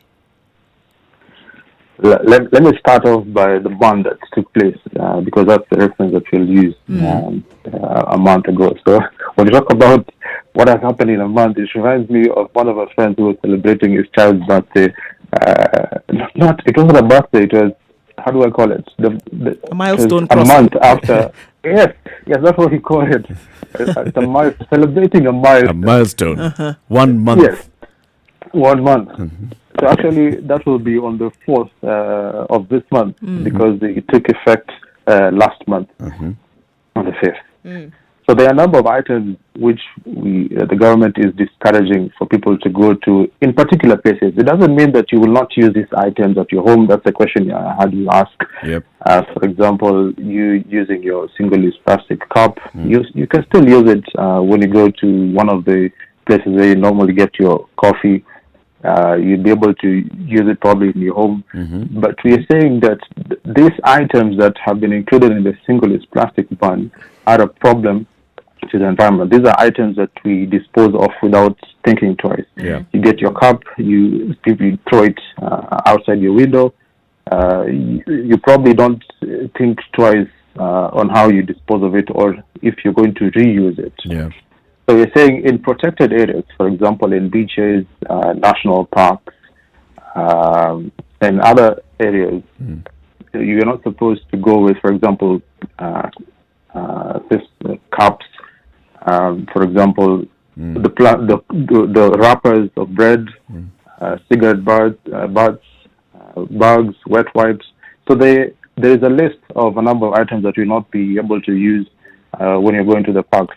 I had the so it's not just the plastic cups and spoons and plates.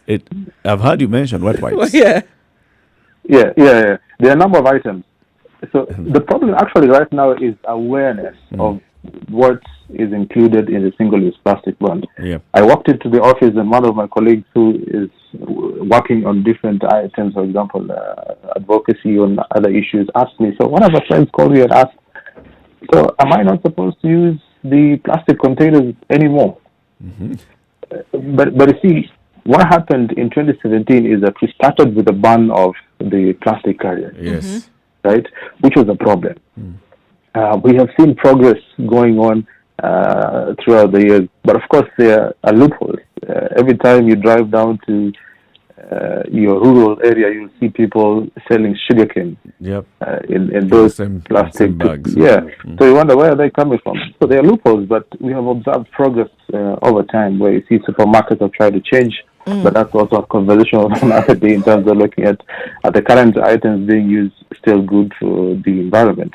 Okay. When you talk about biodegradable products. I honestly, as basic as it may sound, I think one of the problems, even when you look at 2017 and the plastic carriers were banned, people did not connect between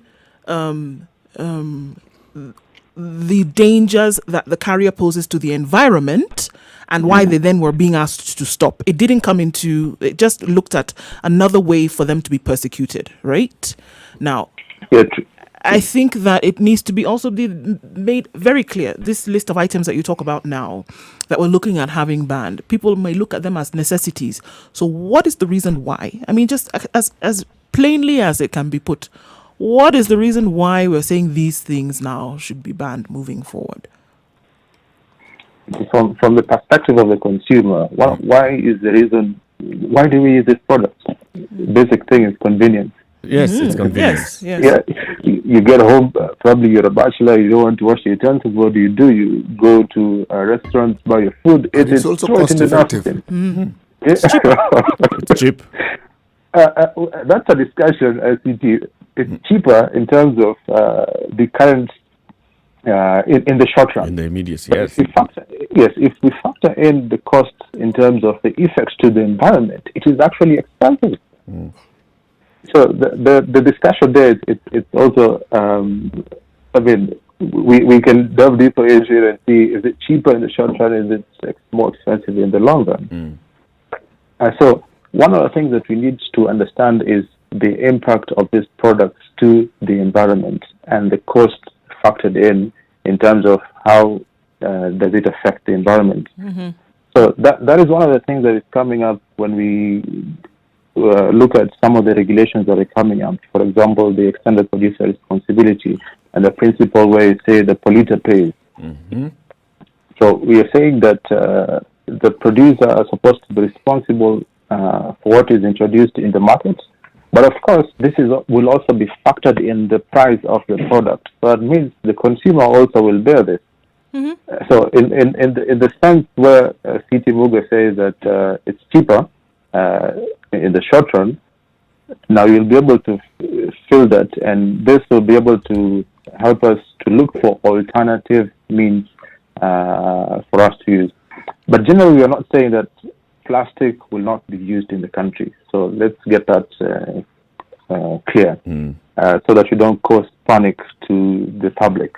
We're only saying that there are a number of items, 10 items, that will not be using in protected areas. In specific protected areas. And those are the areas where these single-use items actually come in handy. Talk about taking a drive to the Nairobi National Park and you're going for a picnic and you want to carry those single-use plates and cups, or going to the beach, and that's where you want to use them. But you see, it's a change of behavior, Eric. For example, if you're used to carrying your water bottle, you buy some water in a shop and you go to the park. Yeah, you can find an alternative. You can get a refillable water bottle where you can refill. Actually, it becomes a bit cheaper for you in the long run. Because in the long run, that's the keyword. In the long run, So, do you know of any campaign that has been mounted to actually educate people? You talk of behavior change. For behavior to change, there has to be an intervention. Thank you very much, Citi, for that question. So that is one of the things that we are doing as sustainable inclusive business as part of KEBS, raising awareness so that people are able to understand what is included in this regulation, what does it mean to the population, and how does it affect their daily lives. And the other thing is also to understand what is the impact to the environment in whatever they use. You have seen studies trying to find out, are we ingesting plastic in the end when it goes to the environment, when you talk about plastic microbeads. And the fact that, as I mentioned, that this plastic is being washed away to the ocean. So I watched a documentary yesterday, which scientists was trying to find out if, in the end, this plastic, when ingested by fish, we ingest it. But the study is not yet conclusive. So a number of institutions have been able to do this, especially, of course, the government is working closely with institutions, for example, KEBS, CAM, to be able to raise awareness to institutions. We also have a number of recyclers who are also doing the same. If we talk about waste in general, if you talk about e-waste, you will find an institution called WE Center, that is WEEE, called Waste Electrical Electronic Equipment. So they're trying to sensitize the public that by the end of the life of your electronic product, you can take it somewhere where they will take it, dismantle it, and try to find out the possible components within the products that can be reused or others that could be recycled. So we have something that is called the waste hierarchy that basically says that you try and prevent using some of these products that have an impact to the environment. And then the next step is you try and reuse a product. For example, if you bought a shoe, it does not mean that you wear it once, Mr. Muga, if you have a lot of money. Or the shirt that you wear, you don't wear it once, you wear it several times. So you reuse it. And then if you go to the next step, then you recycle, so that you use that, or rather, if you want to call it waste, as input for production. So this is the concept where we call circular economy. Because the discussion today, you touched upon the sugar industry. If I use the context of the sugar sector, it can bring to us vividly the concept of circular economy. For example, when we crush the stalks, right? What do you get? You get sugar, you also get molasses. So you can actually make briquettes from the stock, right? Which is used for energy. You will get the sugar, which you'll be able to sell, which is actually, of course, again, energy for the body, right? So there are a number of components or items or products that you'll be able to get out of this process of you producing sugar.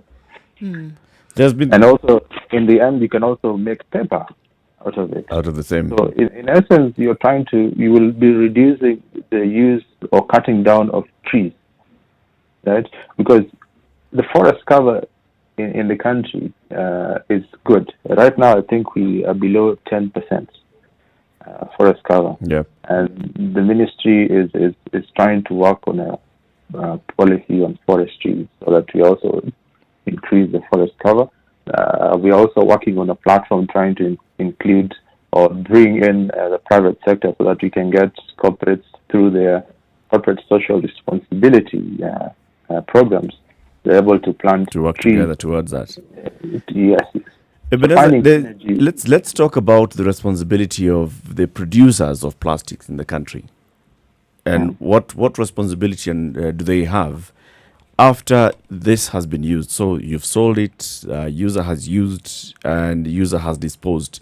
Does the producer come in at any other point, or are we just saying that the producer just did the business of coming in, bringing something to the market, it's taken up by the market, and from that point on, the producer's hands are basically clean? That's a good question, Mr. Eric. Now, there is a draft regulation that is called Environment Management Coordination Extended Producer Responsibility Regulations 2020, which basically says that the producer will also be has the obligation to ensure that what they introduce to the market, they're able to trace it and ensure that they recover it or recycle.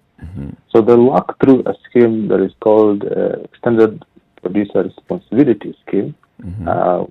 So this draft regulation proposes that there will be producer responsibility organizations. So the producer responsibility organization is a membership organization where producers will be able to join.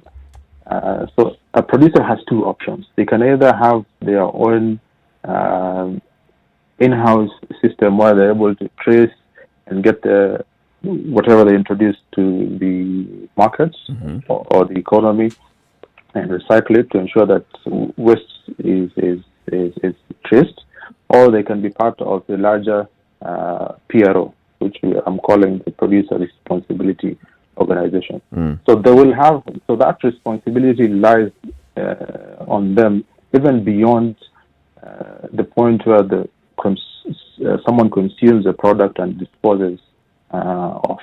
So this is what I'm calling the pricing included or factored in the products in terms of the environmental effects of a product. So the producer will basically now, what we'll see is producers factoring that in, that they are going to be involved in the recycling, in tracing and recycling. So they'll factor that cost in. Yes, you have to factor it. So you see, in economics, there are two ways for a producer. That's okay. That's okay. Let them factor in. But how do we hold them to account to ensure that this entire mechanism is working? We see, for example, with a beer bottle, and there's our sodas even. There's a clear route from the point the soda, the bottle has been produced, to when it has been bottled with a commodity, to consumption, back down to recycling. In this particular case with plastics, are we likely really to see that kind of cycle working? Can I add a question onto that, because it may come twofold in your answer, if I can just assume that then you would across board need to have buy-in from a lot of people on this for them to see the impact that such a change would bring on the environment, for example, in order for them to see that this cycle that Eric is talking about then would change and become complete. There's got to be massive buy-in across the board. Do you see that you would have that as well? Yeah, sure. So what is happening is that you will find that the private sector is working closely with the government, especially the Ministry of Environment and Forestry. You saw last year in December, Kenya Association of Manufacturers, who were working closely with Kenya Private Sector Alliance, came up with the Kenya Plastic Action Plan. And now, even with the formation or the drafting of the Extended Producer Responsibility Regulation 2020, the private sector is still working closely with them. So that means producers are also active in terms of having this discussion, so that they ensure that whatever they bring into the market is able to be traced and looking at the impact on the environment. So we also have to bring in the consumers in this context, so that we have awareness and also change of behavior in terms of how we dispose of these items. Because you'll find out that sometimes the problem is also in the separation on separation of waste at source. What do I mean by this? We have waste can be categorized into different categories. We have organic waste, we have recyclable waste, and we have hazardous waste. What do we normally do in our homes? If I might ask Eric, do you have 2 bins in your kitchen? Or probably you don't visit your kitchen. I'm not so sure. I do, but no, we don't. Bin is bin. Bin is bin, right? Yeah. So when you come home, you're reading a report. It's a piece of paper. You tear it. You up in the same bin. You have your banana in the morning. Where do you put it? The peel goes to the bin. Yes. So if you were to recover some of the items there and recycle, it becomes a challenge, because now you have mixed up all this waste. It becomes difficult also to retrieve it and to recycle it. The question that Du asked is very important in terms of bringing in different stakeholders to the process, so that we are able to implement these regulations fully. And the producers, as I mentioned, they are also concerned, and also you'll see the initiatives coming in. You'll find that, for example, there is PETCO, which is looking at the recycling of plastic bottles. We are also working closely with the Kenya Association of Manufacturers, as KEBS, to develop a business model for the Producer Responsibility Organization. And you have seen interest from producers coming in even before the regulation comes into effect. People are also signing up and saying, okay, how can we contribute to this discussion? How can we make this regulation to be in a position where we are able to implement it fully? Because sometimes it's one thing to have law or regulation, and it's another thing to implement, right? So if we have a law that cannot be, or regulation cannot be fully implemented, it becomes a challenge. It's more or less like you conduct a research and put that piece of paper on your shelf. There's something I'd like to ask you. You've spoken about awareness on several occasions and behavior change. Yes. What methods do you use to ensure that the public get this awareness? What exactly do you do? What we do as an institution, and for example, as KEBS, we engage different stakeholders. For example, if you're working with the producers, so we have workshops sometimes. This will also mean probably we have engaging with the community. But at this point with the pandemic, what we have is we conduct webinars. For example, today we have a webinar in terms of trying to help people understand the single-use plastic ban, and also, in addition to that, how the Extended Producer Responsibility Regulation will work and the framework in itself. Do you reach with a webinar, or how many people do you actually reach with, say, Zoom at any given time? So Zoom goes up to 300 people. So that's at any given time we go to a maximum of 300 people in one webinar. But of course, when I feel like this is not sufficient, City. I mean, we're talking about public. No, I feel 47 million Kenyans using plastics. Yes. So we're saying using Zoom. Yes, that was the question. Why I'm asking is because if you're talking about outreach, Yes, and with the situation that we are in, I was hoping you to tell me radio, because radio reaches a very large population of people. I was waiting to hear TV, because I was waiting to hear. And then post-COVID barazas. I was hoping to hear churches. I was that was the point where I was going to. Okay. So because the question started with Zoom in terms of asking how many people did we reach in a webinar, right? But beyond that, we also use other communication platforms. For example, we use the newspaper, for example, where we write articles. If you look at, for example, we have an article that has gone round and even published in. I mean, it has gone beyond the borders, even to Uganda, and even in the local dailies that we have. Like what you're doing right now, this is also creating awareness. It's part of awareness creation. Yes, it definitely is. This is radio, Mr. Titi. Ebenezer, thank you very much for speaking to us. We've come to the top of the hour. Amadi Ebenezer is the program manager, Sustainable Inclusive Business, which is a program by the Kenya Private Sector Alliance. Today is International, what day again, Ebenezer? International Plastic Free Day. There you go, International Plastic Free Day. Have a good one, Ebenezer, and thank you very much for speaking to us. As we go to the top of the hour, just listen to today's proverb from CT. Today's proverb is, if those with horns cannot manage, what about those without? Get that? Ebenezer? Yes. You got it. I got it, Mr. Eric. If you with horns cannot manage, how about those of us without? Without, but we can also convert it to say, follow the regulations. Well put. Asante sana. Have a good one, sir. You too, CT, Ndu, and Eric. Cheers, thank you. 8 o'clock. 102.5.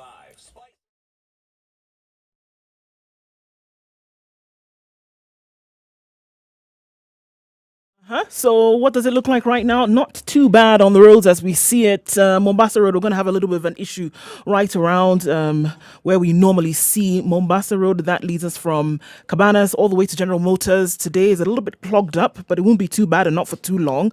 For some reason, it seems that we're afraid of Friday traffic. Thika Road also is not looking too terrible, getting into the CBD right around the Pangani underpass, leading us then into the CBD is A-OK. Jogo Road, however, is taking a lot of the infill from industrial area this morning. But again, it's not too bad. Remember, it's still sprinkling just a little bit, and that means visibility is low in certain areas coming off of Limuru Road and then getting into the CBD.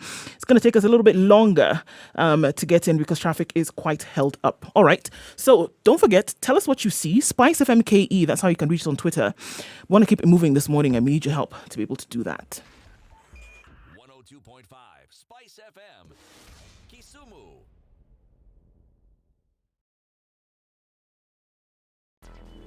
Traffic.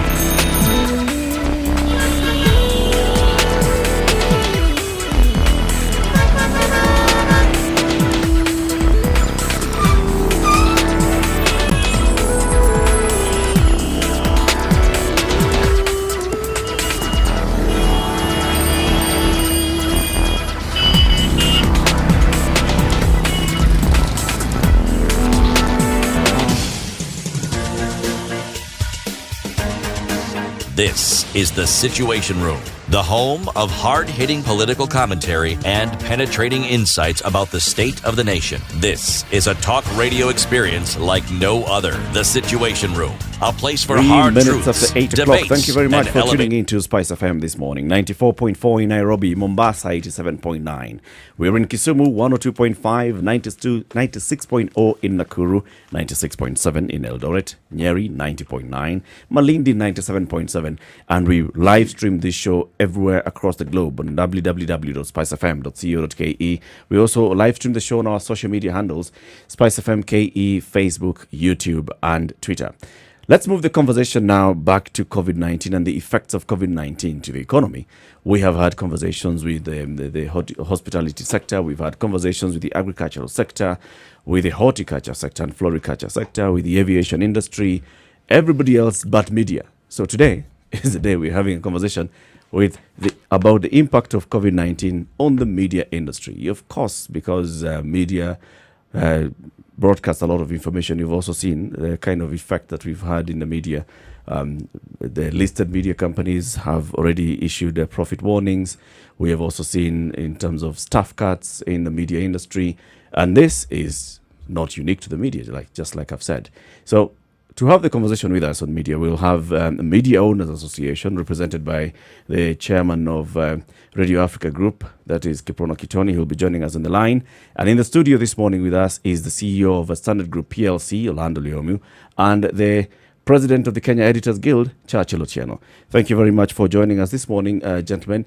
And of course, we know very well that being people who work in media, we didn't have to make you wake up early to get here. So this is just it's a normal stuff.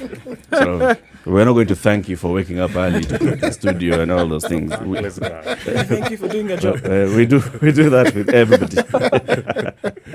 I'm going to start with you, Churchill. The Kenya Editors Guild over the weekend raised concern over the quality of journalism, especially because of what is happening in the job market in the media industry. A number of layoffs have been announced by several media houses. Even before COVID happened, there had been some warning that media houses were going to be laying off some staff because of tough business environment. And now with this COVID-19, this has been accelerated. And what the Kenya Editors Guild saw was quality of journalism being impacted, and you're raising concern over that, right? So what exactly is it that you are seeing from where you sit as the Kenya Editors Guild as the areas of concern? Thank you, Eric. Happy to be here. On Sunday, the Editors Guild did release a statement to the nation. And the Guild takes the view that the business of journalism is not just a business for the investors, the shareholders, and the audiences. It is a business for the nation, that citizens need to bother and care what is happening in the media. It was very apparent to us that while there are fairly significant challenges and shifts, if you like, in the media, that reality is mostly only visible to those in the media. We felt it's time to robustly draw in the public, draw in the citizens with us, so that they can see the landscape for what it is. It occurred to us that the job losses not only is a manifestation of the struggles that the media corporations are going through, but it's also a reduction in the strength of the newsrooms. And thinner newsrooms definitely means that the public will be less served by journalists. Yeah. And Orlando, what he's talking about is something that, you sit in that position where you have to make that decision that we have to go now into staff cuts. We've got to look at our operational costs. And in order for us to survive this wave, you've got to make that decision yourself as a CEO and say, this is the route to take. Among the immediate casualties, of course, is sisi watu wadogo. Right? So just looking at that and what he's raising, do you see the point that the Editors Guild is raising in terms of the quality being affected, the quality of the output of media houses? Yeah, thanks. Let me start by saying the unique thing about media, because we are not in this alone. The whole country is going through this pandemic experience. If you look at other industries, they have the advantage that they can take certain intervention measures that are probably more drastic. Some organizations that can stock, that can accumulate stocks, can actually say, okay, produce, close, or shut down. And for the period you're shutting down, then you can keep your expenses as low as possible. Now, media cannot store news because we can't manufacture news in advance. And then we come and put it there and say, okay, now tomorrow, this is what you're going to dish out. That's the first unique situation about the industry we are in. Now, if you look at, say, hospitality, the hotels, the restaurants, again, it was easy for them to just make a call and say, okay, we are shutting down. People are going to go home. When we resume, we'll call them back. Now, in our situation, and I'm sure if you talk to any other media owner or media manager, we can't do that. Because how do you say, for instance, Spice FM, okay, situation room, you guys go home for 1 month. When things are better, we'll call you back. You kill the product. True. Almost instantly. So I think the unique thing about the media situation today is we are struggling to maintain a balance between keeping products that cannot be allowed to shut down, ensuring that those behind these products can be in gainful employment, and most importantly, to continue playing that essential role, which is to inform the public of what is happening. I think in a situation of a pandemic like this, media should not be essential because the government says so. Media is essential because people need to understand what is happening. The behavioral challenges we are seeing around can only be solved by proper communication of the right intervention measures. I mean, today you hear people talking about things like there's no corona. It's just a play by government to attract certain, donor funding. But in reality, until you start seeing somebody next to you drop dead, then you understand this thing is serious. So my take is that we have to be careful as a country how we manage which industries. There are certain industries which need to be handled differently from others. I know we've been called all sorts of names. Media has not been a darling of many, for good reasons, and maybe we'll get into that. But for now, I believe that it's important, whatever is done, ensure that media survives. I doubt it's about thriving now. It's about surviving, and to ensure that the quality of journalism that is required doesn't go down during this period. I think there are two things that pop up right now. I mean, Orlando, just what you've just said. Number one, ensure that media survives, and then ensure the quality. So who's responsible for those two things? Ensuring that media survives. Is it an external force then that is required to have that done? And then it would appear that ensuring that the quality is maintained seems like an internal thing that would need to be employed.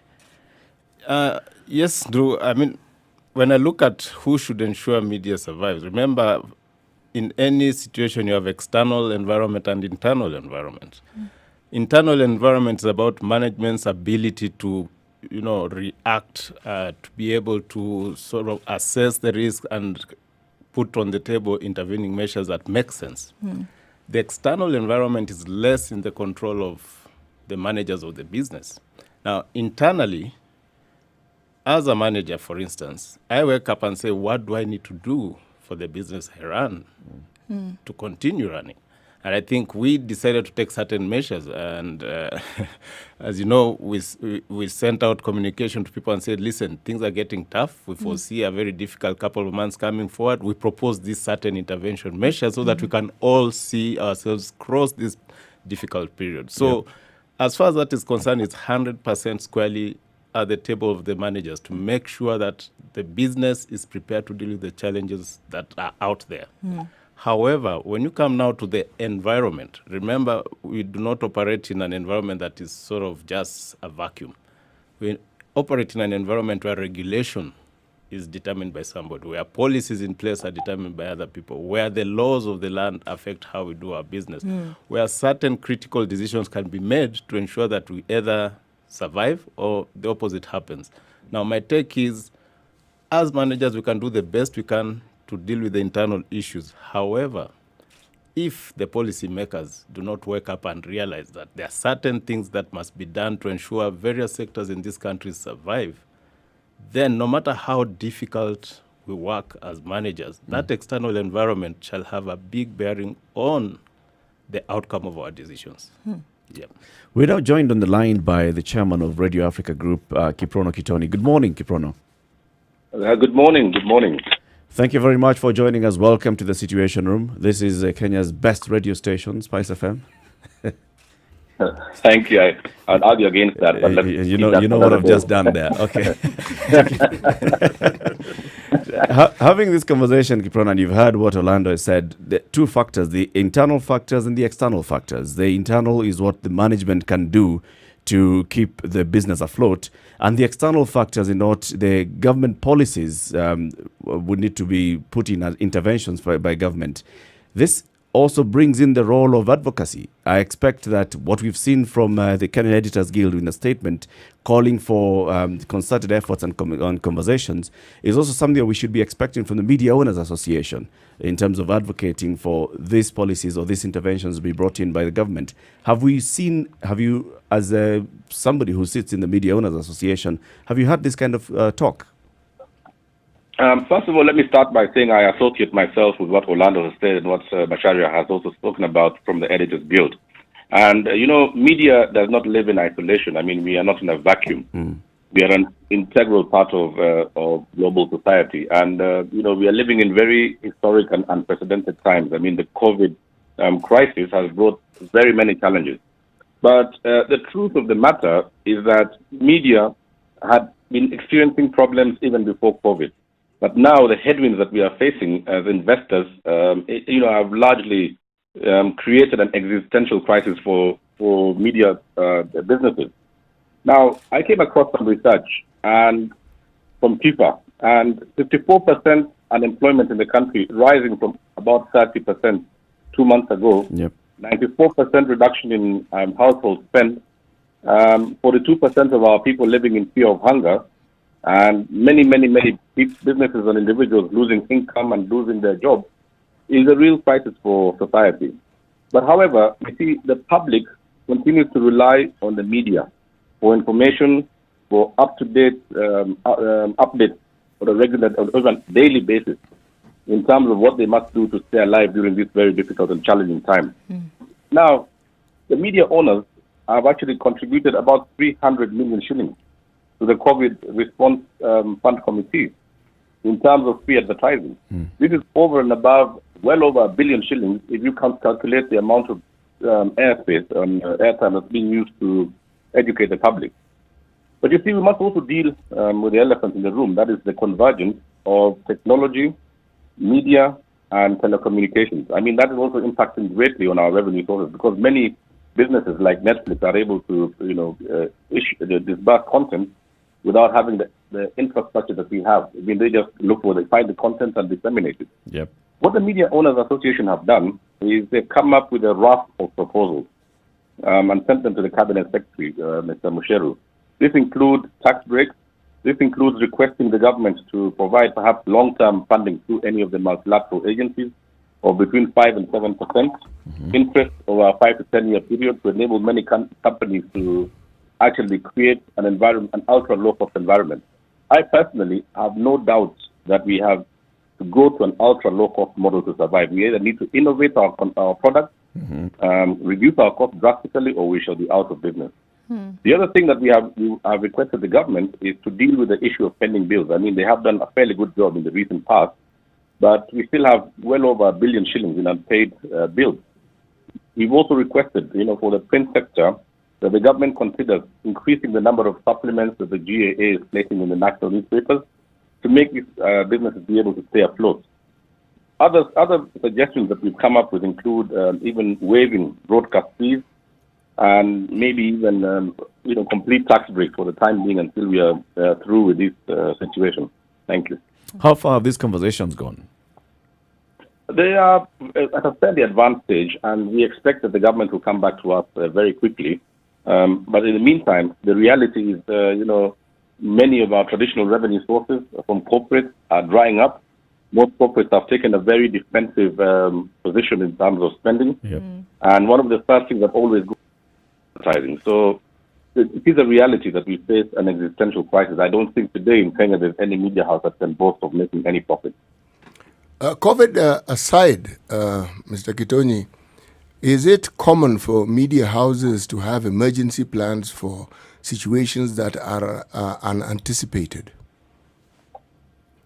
With specific respect to what? Can you be a bit more... Well, with respect to any problem. For instance, No one foresaw COVID, yes, but a company can have a problem. Something may happen within the country that you hadn't anticipated.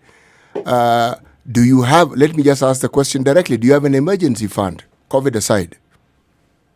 We do not have an emergency fund. I mean, most of these businesses operate, for profit. And the way that they derive their profits is making sure that they have revenue from their various sources that are larger than their cost base.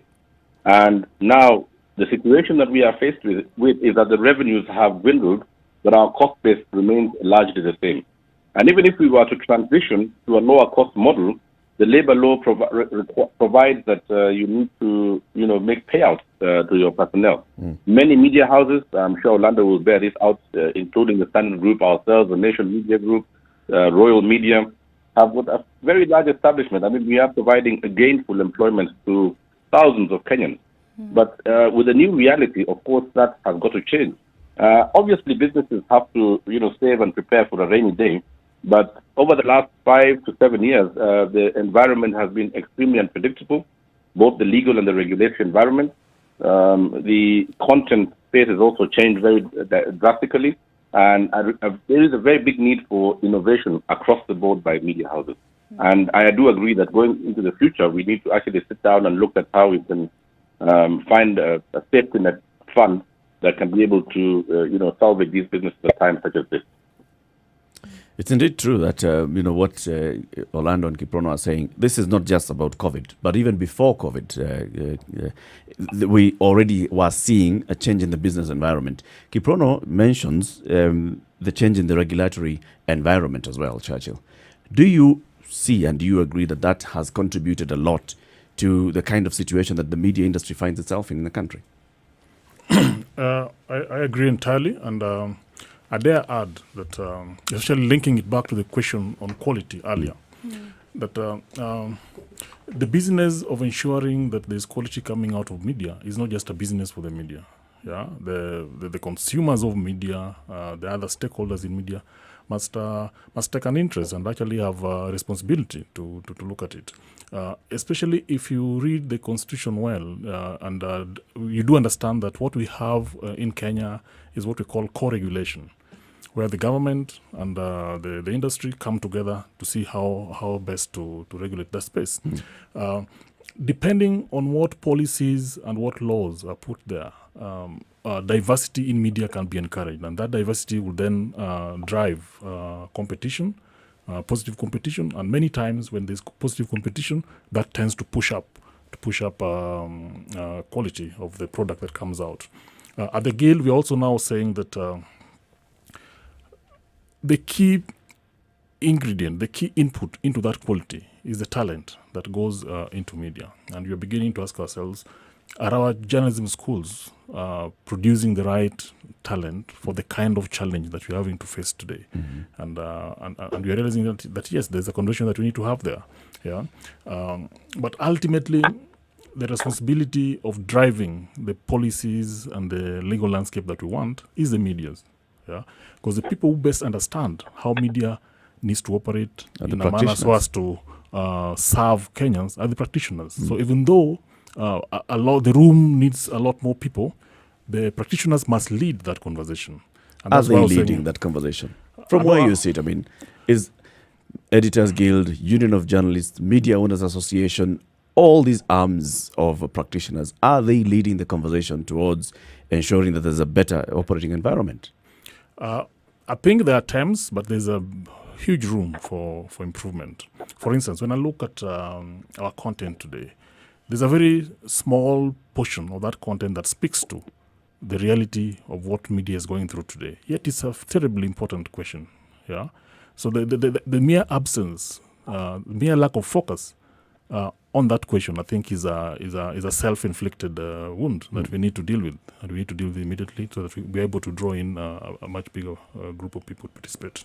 I hear you say that our training institutions perhaps do not train the caliber of individuals that media houses could, should we say, benefit from. And yet, many media houses have training managers. Yes. Where is the ball dropped? Because you also mentioned that when you talk about quality, you're talking about the people who actually work in media houses. So there's a training aspect from colleges. There's the aspect within media houses with training managers. So where is the ball dropped? Because I would assume that even when you have to let go of people, the standards would be maintained. I'm aware that the Standard has an academy that trains journalists. The Nation has a media lab that trains journalists. And if you look at that keenly, it's actually these media houses reaching out to try and fill a gap that otherwise they wouldn't have needed to fill. Yeah. So I think there has been attempts. There has been very, very deliberate attempts and investment to trying to make sure that we bridge that gap and we get the quality of the people that we need. Yeah. But media houses are not training entities. Yeah. There are people in our economy, there are people in our society who are best suited to do this training. Yeah. And we must challenge them to shape up. So what do people do with the labs and the training institutions? Just fine-tune the product that you get? I guess that's the opportunity that we have. Unless we make trading our core business. Then it appears the fine-tuning isn't really being very well executed. Let me come in on that, and because it's something that I've taken note of. You see, when you look at media, let's go back to which is the dominant profession that drives media. It's journalism. Yep. I mean, we have all the support services that make media, the gears move around and the clock tick, but it's really journalism that drives media. So if we look at most professions in our country, let's just be very local. They tend to have a very clear training path. That means you go to school, maybe you get your diploma or certificate or degree. Then the next level, you'll find that you have to be a member of a certain professional body for most of these other training spaces. If you're an accountant, then you have to go through another rigorous process to become a certified public accountant. If you're a doctor or a dentist or anything in the medical field, there are all these bodies you have to join and be a member of. If you're an architect or an engineer, similarly. Now, what I've noticed we are struggling with in media is, which is this one body that we can say ensures all journalists have this continuous professional development, continuous education, that ensures that the standards are upheld to a certain degree, that looks at the environment and say, now we have to change the curriculum and you have to learn these other professional lessons to remain relevant. And I think that's the biggest challenge I see we are struggling with in media, because it's left to the individuals to define if they want to become better or not. Now, there's also the other element which is not mandatory in any profession, but is very critical, and this is the element of coaching and mentoring. I don't think any classroom education can make you a good professional. When you are in the field or when you are on your desk, working with more experienced people, and then they impart on you the knowledge, the experience, the lessons they've learned, that's a very critical part of any professional development. I think the challenges that we have in media have to start with where I said, do we have anybody that can come and say, what's the quality we must uphold? The art and craft of journalism, how far can we allow it to drop before somebody comes and says, no, you are teaching outdated skills? Yep. And for me, those are the challenges. And yes, as an organization, we are trying to bridge that gap. But think about how many thousands of students want to become journalists. I don't think it should be left to the media organizations to spend a lot of money trying to fine-tune these rough diamonds into fine-cut jewels. True. Yeah. It's true. Kiprono, yes, go ahead, Kiprono. Can I weigh in on the talent conversation? Yes. You know that the nature of business in media is fiercely competitive.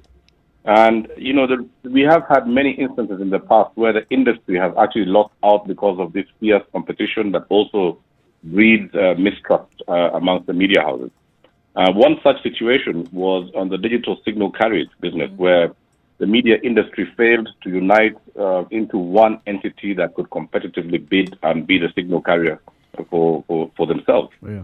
And if we look at the whole issue of talent, I mean, because of the fact that we are relying on human resources that are talented, many public universities today have media degrees on offer, but then they don't actually churn out the standard of personnel that we are looking for in the industry. So there is actually a great need for an industry-led media academy. Instead of us operating in silos as the Nation Group, the Standard Group, Royal Media, Radio Africa, just to mention some of the leading media houses, it would make a lot of sense if we had one unified approach in this regard, where we have an academy that churns out the sort of personnel that we are looking for. The second thing that we are greatly lacking in is in research and development. And I don't know whether you know that Silicon Valley, which today houses the largest tech companies, started out as a result of U.S. government-funded research. So research and development in our country is an area that also has not been in great focus at all. And I think there is a need for a closer collaboration between government and all the stakeholding groups in media to actually have research and development to see what it is that we can do to innovate our businesses to avoid them from disappearing into oblivion. So I do think that this is really the time that those conversations need to be had. This is the time that we need to see what is it that we need insofar as our ability to stay alive. We need to look at novel and new ways of funding our businesses, and also just to find a way for a closer collaboration between ourselves and all the major stakeholding groups. Very interesting conversation. Let's take a quick break and take a look at traffic. We are discussing the media industry this morning in the Situation Room. On the line with us is the chairman of Radio Africa Group, who's also a member of the Media Owners Association, Kiprono Kitoni. In the studio is the president of the Kenya Editors Guild, Churchill Otieno, and the chief executive officer of the Standard Group PLC, Orlando Lyomu. It's 8:30. Keep it right here. Let's take a look at traffic and then resume the conversation.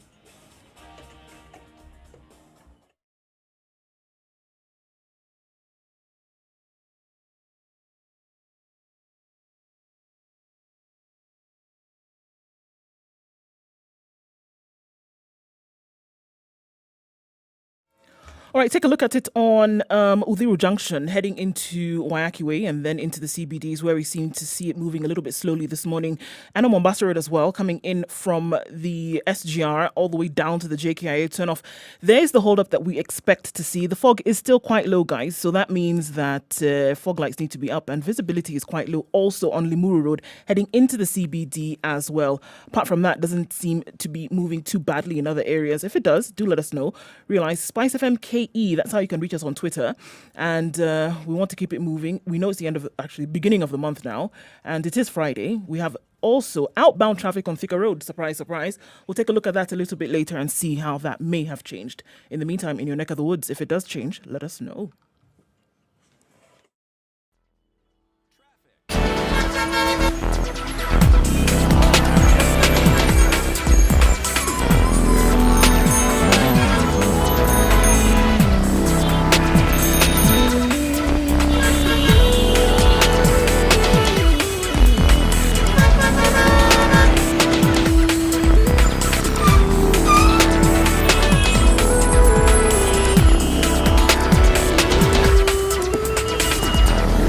Situation Room is Kenya's biggest conversation, the only radio station that has a full-hour talk show in the morning. In the studio is CT Muga Nduoko, Eric Lati, and joining us as guest in the studio this morning, the president of the Kenya Editors Guild, the chief executive officer of the Standard Group PLC, Orlando, and the chairman of Radio Spice Africa up Group, your life, Kitoni, who's joining us on the line. Ndu, you had a question that you wanted to raise. I'm hearing, talks of innovation and creativity, which we've often said are necessary. Mature, intelligent talk every morning. Spice up yourself. Across the line. The media in Kenya has also been riddled with what I like to call media musical chairs, where we have individuals moving from one media house to another Mornings because of done competition. right. You can't ignore the 94.4 Spice FM, Nairobi. Across board. Now, if we're saying that a change needs to come about whereby professionalism needs to be at the forefront, where we're saying that this innovation that we talk about, so that people are learning not just on the job, but they come into a media house armed with everything that they need to churn out the best. isn't it time that this competition then be shelved a little bit and say, okay, this is what we need to do in order, because when the media is called bad, it's not one media house, it's the media in the country. When the media is said to be making steps, it is the media, it is not one media house. Isn't it about time where we put heads together and say, all right, we're not going to wait for the government to put together this body. It's not going to happen anytime soon, probably not in our lifetimes. However, isn't it about time now that say, okay, let's put our heads together and say that if we want to churn out this professionalism that we all seek, isn't it time that we say, let's come together and do something Take a about lead it on now, as opposed to waiting for policy to Put be our heads established? together for what exactly? If we are saying that we want to have people across media Yes. who are armed with the professionalism that is lacking so many times to bring out this, So like putting together to this, bring out this, this jewel this that one you talk about. single regulatory organization like ISPAC. If or we are waiting for that to engineers be done board. in government policy, it's not going to happen now. I think that organization, Exists. that entity exists. It's only that the media is a slightly different kind of cake compared to the other professions. Slightly. Yeah. And I say that advisedly. If you read articles 33 to 35 keenly, what it tends to suggest is that the doors into the media must kind of be left open. Yes? So that you might not come with prescriptive standards, yeah, but you could find ways in which you persuade and you encourage and reward quality, so that most of the people go towards that. Why am I saying that? If you look at what's happening in Tanzania, for example, where the government can wake up and shut down a media house, not for any other reason other than because of ideological standing, Right. because they don't think that media house is owned or is writing things that they believe in. That's a very risky aspect. Look at what our cartoonists do. Some of them really push the envelope to the edge, and our democracy needs that. Yeah, our democracy needs that we be able to sometimes tell people things that they would rather not hear, and sometimes these are fairly powerful people. So for that reason, it becomes a very tender space to negotiate. But as we sit today, training in media is a mandate vested in standards of training in media is a mandate vested in the Media Council of Kenya. We could have a conversation how that has been managed and how what else could be done around it. Indeed, in our statement, we did invite all the stakeholders in media to come together, so that we can have this conversation and together agree which direction do we need to go, who do we need to talk to. That's being planned now. We just issued the statement on Sunday. So we have a Media Council of Kenya in existence, established by law, and this is what we are calling a co-regulation, where the media industry participates in the running of the Media Council of Kenya.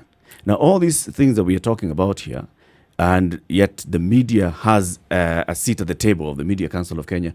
Why aren't they happening at the Media Council of Kenya? Whose responsibility is it to make sure that we are pushing for better quality and better regulation and all that professional development of journalists through the Media Council of Kenya?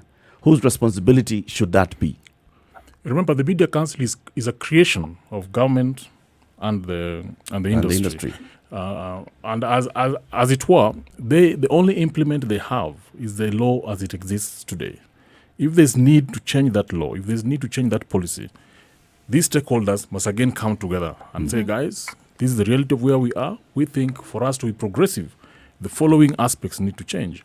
For example, if for-profit media houses is an issue, just for argument's sake, then something must happen in law to encourage funding of journalism in a way other than through commercial ventures. Yeah.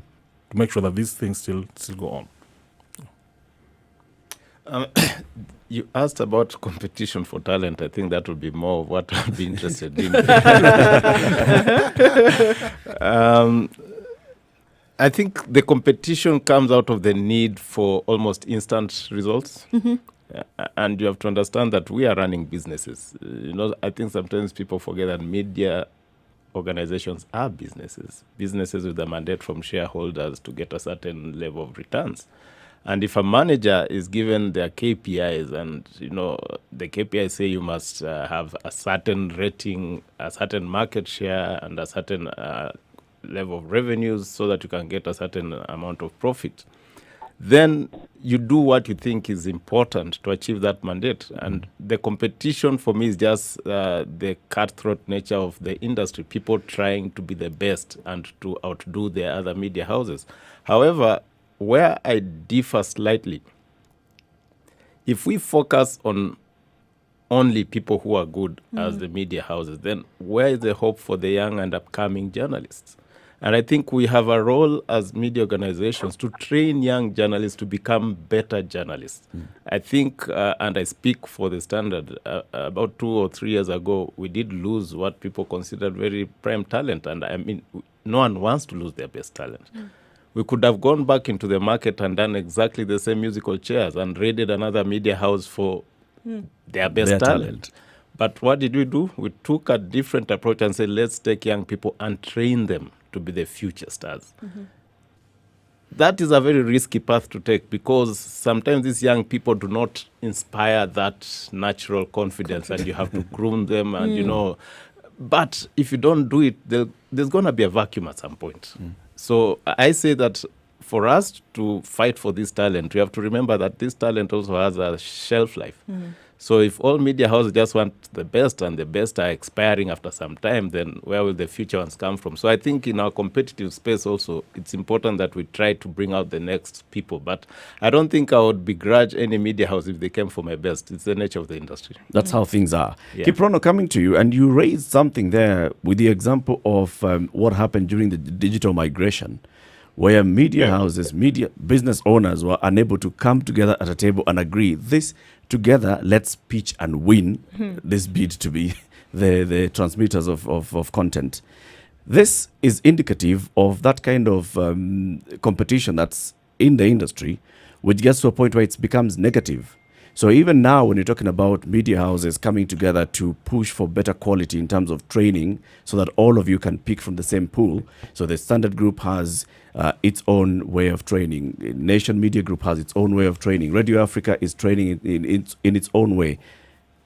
What is it that needs to happen so that media owners, especially, because these are the owners of business, can look and say there are some things that are going to have benefit for all of us, and then we can compete after that? What is it that needs to happen to bring you people together?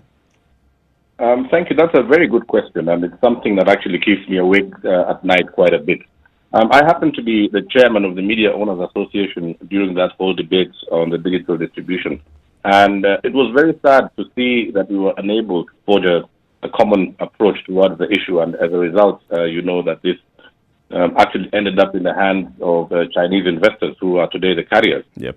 And, if we look at the industry today, and these are things that we must deal with ourselves even before we go to government. There's so many nonsensical things that we are doing as an industry.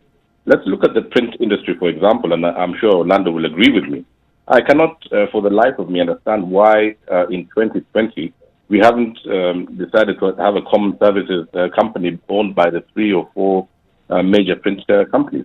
Why, if I may ask, would the Standard, the Star, the Nation, and the People all print their papers in Nairobi, use their own distribution mechanism separately to send vans across the country with exactly the same product? Many of these vehicles are not optimizing their cargo load, and the presses are all sitting in Nairobi. Why, for example, can't we have the Nation print in Nairobi, the Standard takes their press to Mombasa, the Star takes their press to Western Kenya, and we distribute the content and ensure that we have a shorter distance to travel? Those sort of synergies can also be found in areas like distribution. It can be found in areas like, having a common approach with regard to the search for talent through Media Academy. But do we do that? Of course we don't. I mean, and the reason we don't do that is because, we are all in a fierce competition for the ad spend that is finite. The pot is only so large. So, you see, unless we also start to really have those deep conversations about what common approaches we can take that will reduce the cost of our doing business and give us a fighting chance for profitability, I think, it's a situation where we either start to be innovative, or we face the reality that many of these businesses might not be in existence in a few years' time. Kiprono, you've talked about a model that happens in other spaces in other countries and seems to work out very well. And it seems like something that can be done when you just mention it. But I mean, like you said, also, there's something that's stopping the conversation from going on. And you often see that action comes as a result of conversations that take place. Now, in the space in which we are currently existing, is it not possible for these conversations to start having to, I mean, because once you say it, it sounds like a fantastic idea, and we've seen that it works in other places.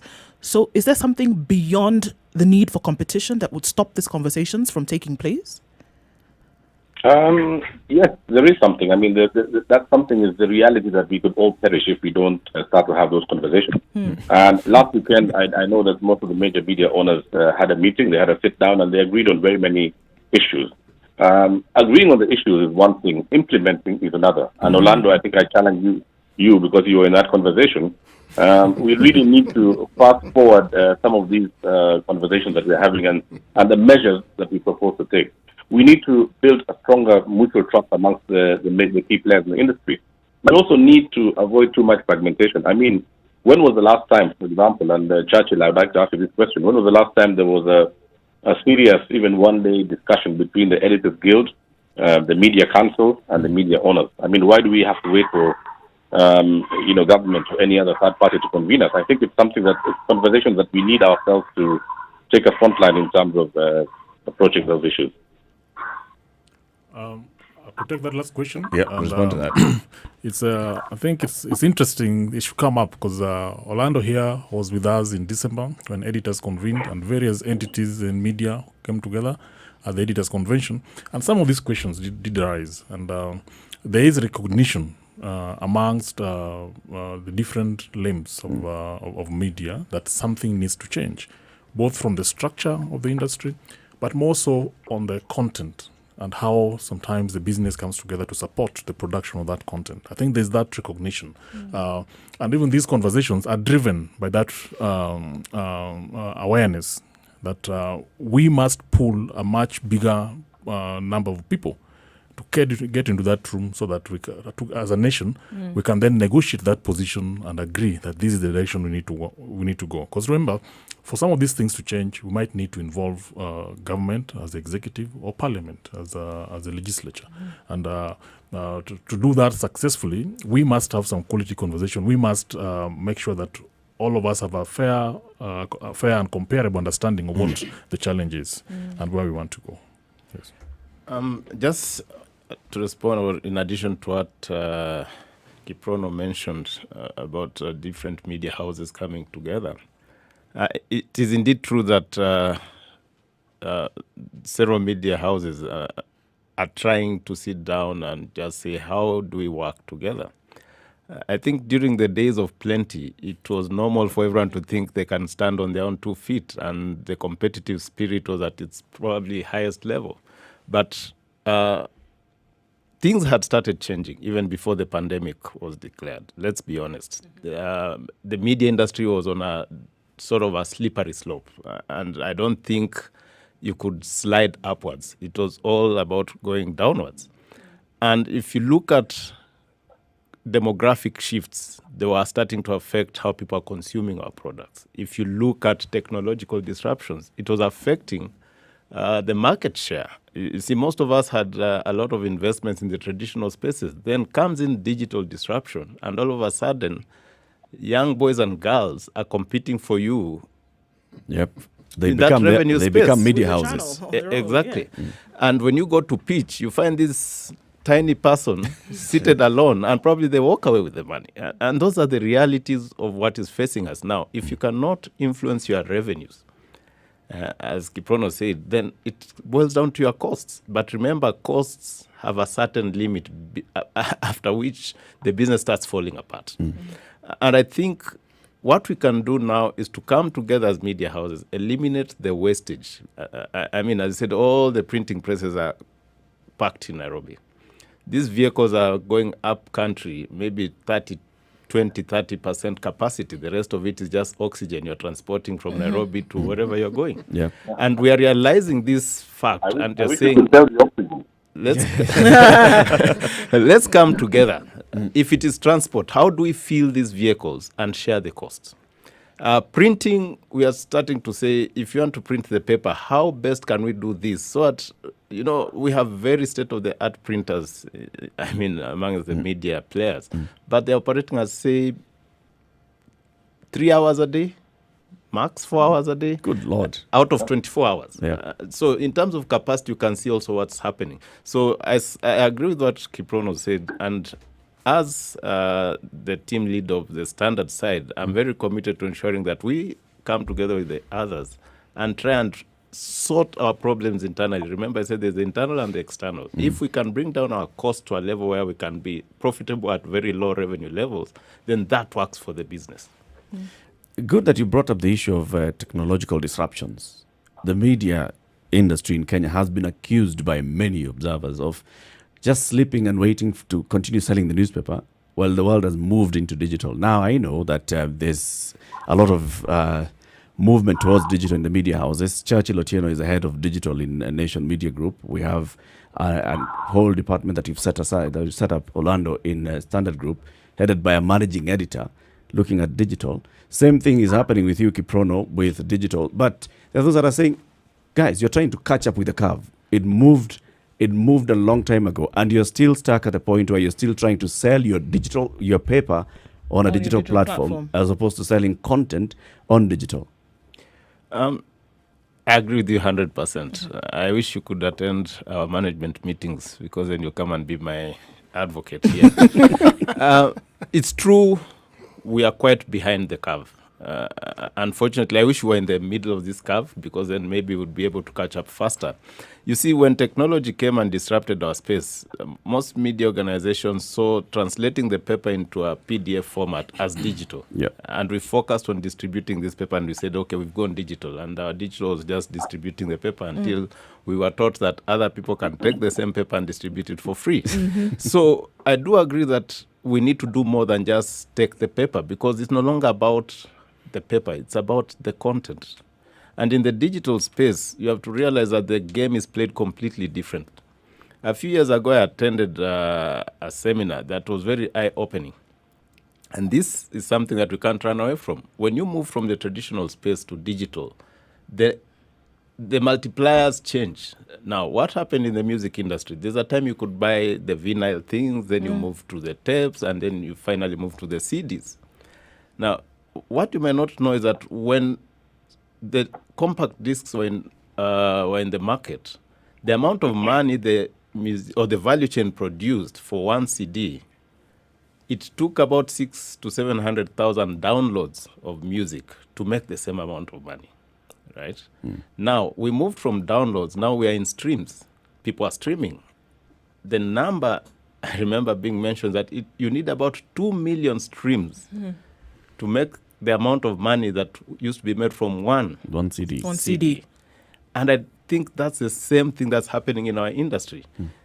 A full-page ad in the paper, I don't know how many digital ads you'll need. I need to find the multiplier, but you need so many digital ads to just recoup the amount you'd have made from one full-page ad. Yeah. So despite the fact that we are trying our best, I think the challenge is media houses are this sort of gigantic monoliths that have a lot of people. Look at the Standard Group, almost 1,000 direct employees, another about 400 indirect employees.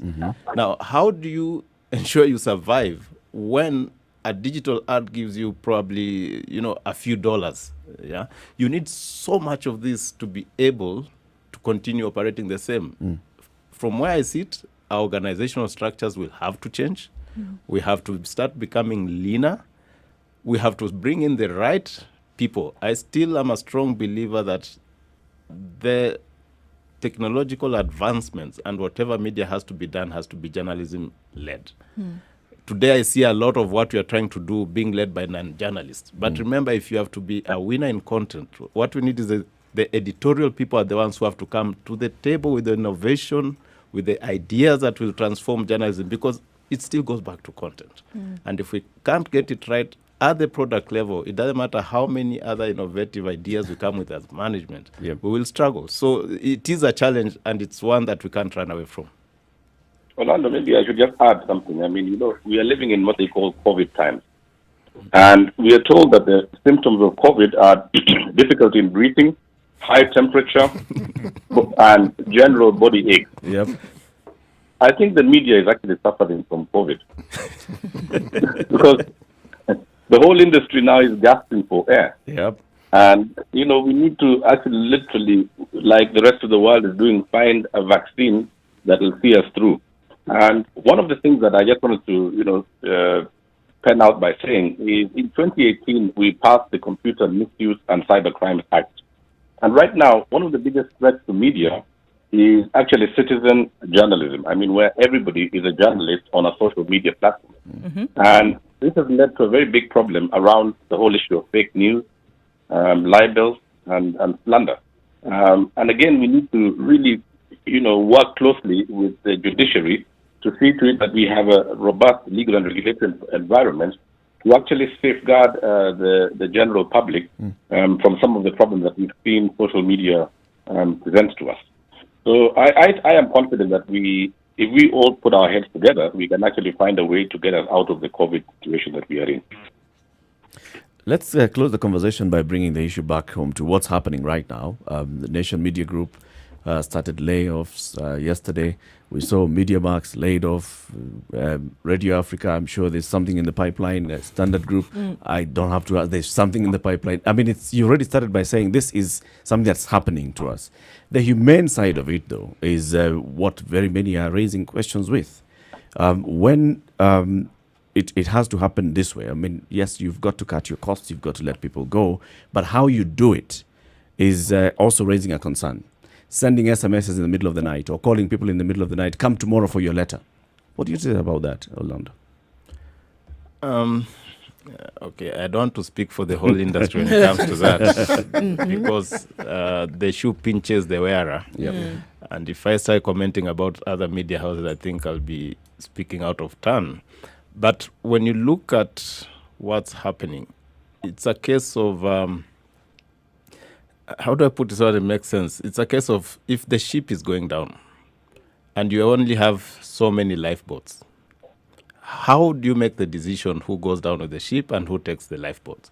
And I think that's the argument you can have around the humane aspect of sending people home, because I don't think there'll ever be a humane way of telling somebody you're jobless. Right. I mean, we can try and sugarcoat it, but the reality is, and I've done this before, when you talk to that young person and they face you and you tell them, I'm sorry, this is your letter. If you see the emotions they go through, if you see some of them even start telling you their history and their problems, and you have to deal with that as a manager. Do you block out the feelings? Do you just become this sort of mind block kind of person? You have no feelings. There's no humane way. Unfortunately, and I always tell people that's the distasteful part of leadership. You have to do things that will not always make you feel happy. If you don't do those things, the ship goes down. And you want to make sure that you save as many people as possible. So, unfortunately, a few might have to be sacrificed for the larger good to happen. So my take is organizations should be a bit more professional about it. That's the only thing I can say. It's not really about being humane, it's being professional. Why call somebody in the middle of the night? I mean, is it something you're scared to do? No. Just face the reality, address people like human beings, tell them the truth, and explain why you are not the other person. Because you might be helping these people who are leaving when they go out and start looking for other jobs. Because if it was about performance and you don't tell them, then they'll not take that intervening time to improve their skills. So for me, it's how it's done. It's about the how. And I would detach the emotions to it. I would remove this whole talk that you can be human about. I don't think you can be human. Actually, I wish to differ with you. You can. And whereas the buck stops with the CEO, this is squarely in the HR department. Squarely. This is their job. It is their task to ensure that what you're discussing here is understood. It is hoped that their training will have equipped them to be able to inform you, the CEO, to say, this is how we are going to do it. Churchill, what do you think? Absolutely, because many times when these retrenchments happen, there's usually a warning. There's time to plan for it and assess fairly comprehensively how to handle it. My biggest battle with the way we've done it is that almost everybody has left out the audience in doing that. You know, you hire Eric here, you hire Ndu, and every single day they're talking to our ears for years. Over time, we develop a relationship with them. Right. Then one morning, they're just not there. Nobody tells you where this fellow went. Did he die? What happened? Yeah? Worse is TV, because you're not only here, but you actually see. You see them in your most intimate space, your own living room. Some of us have TVs in our bedroom. We see these people in our bedrooms. Then one evening, they're just not there. Nobody's telling you where they've gone. So I think our attitude must always remember that there's an audience that we must involve in almost every single decision we make in media, because the business of media is a public one. Yeah, the entities that drive media could be private entities, could be private businesses, but the business that they do is a very, very public one. And I think we must find ways to involve the audience in all this. Yeah. Gentlemen, 1 hour is a very short time. We've come to the end of the hour. So I'm going to give each of you a moment to give your closing remarks, and I'll start with you, Churchill. The space must be reimagined. The editors have stepped forward, and we believe that the owners and the various the correspondents, the union, the regulator, even the government will join us at the table, and that we'll find ways to bring in views from the public, to find a new direction and new ways to drive media, so that we have a media that is thriving, that is diverse, but more importantly, that takes care of the public interest. Thank you very much. Kiprono? All I'll say is thank you very much for this very important conversation, and let's just endeavor to stay safe. This is a very challenging time, not just for media, but for all of us as human beings globally. So thank you for introducing this conversation. I look forward to participating in more in the future. Asante sana. For me, I'll try and close on a different note and say that media is very critical, not because we want to be profitable as individual organizations, but you have to think of the bigger picture. I think today we have a lot of content producers in this country who are aspiring to become, production houses, musicians. A lot of people rely on media for their survival and for their thriving. I think when we are talking about what can government do about media, let's not just look at our headlines. Let's not just look at the individual media houses, but remember that if media does not exist, all these content producers will have no platform to practice what they are doing. So it's critical that the role of media should not just be narrowed down to what the papers say or what the TV say, but to the value chain and the whole ecosystem that media sustains. And I think that's what we need to fight to defend. Otherwise, if we don't do that, then we'll think we are just affecting the media houses, but in reality, there'll be a bigger impact to the economy. Profound words. Thank you very much, Orlando Leomu, CEO of Standard Group PLC, Churchill Otieno, the president of the Kenya Editors Guild, and Kiprono Kitoni, chairman of Radio Africa Group. Gentlemen, as we conclude the show, listen to today's proverb from C.T. Muga. Today's proverb comes from Uganda. If those with horns cannot, what about those without? Say again. If those with horns cannot manage, what about those without? Self-explanatory, isn't it? Good morning. It's 9 o'clock.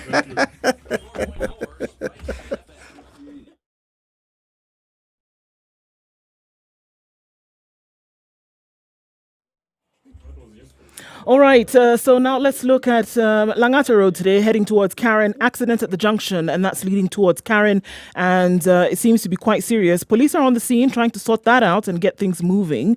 And if we look now, that will affect traffic going all the way down to the T Mall roundabout, unfortunately. So that means that's going to be chock-blocked.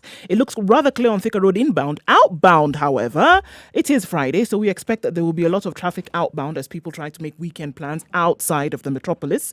It's building up on Waiaki Way, right around the 87. There's an option. Limu Road coming into town also is quite packed. Visibility is rather low on Mombasa Road, Limuru Road, and in parts of Westlands as well. So we want to be careful there, guys. Spice FM KE, a little bit more time. Tell us what you see that could be going on so that we can keep it moving. 94.4 Spice FM, Nairobi. Traffic.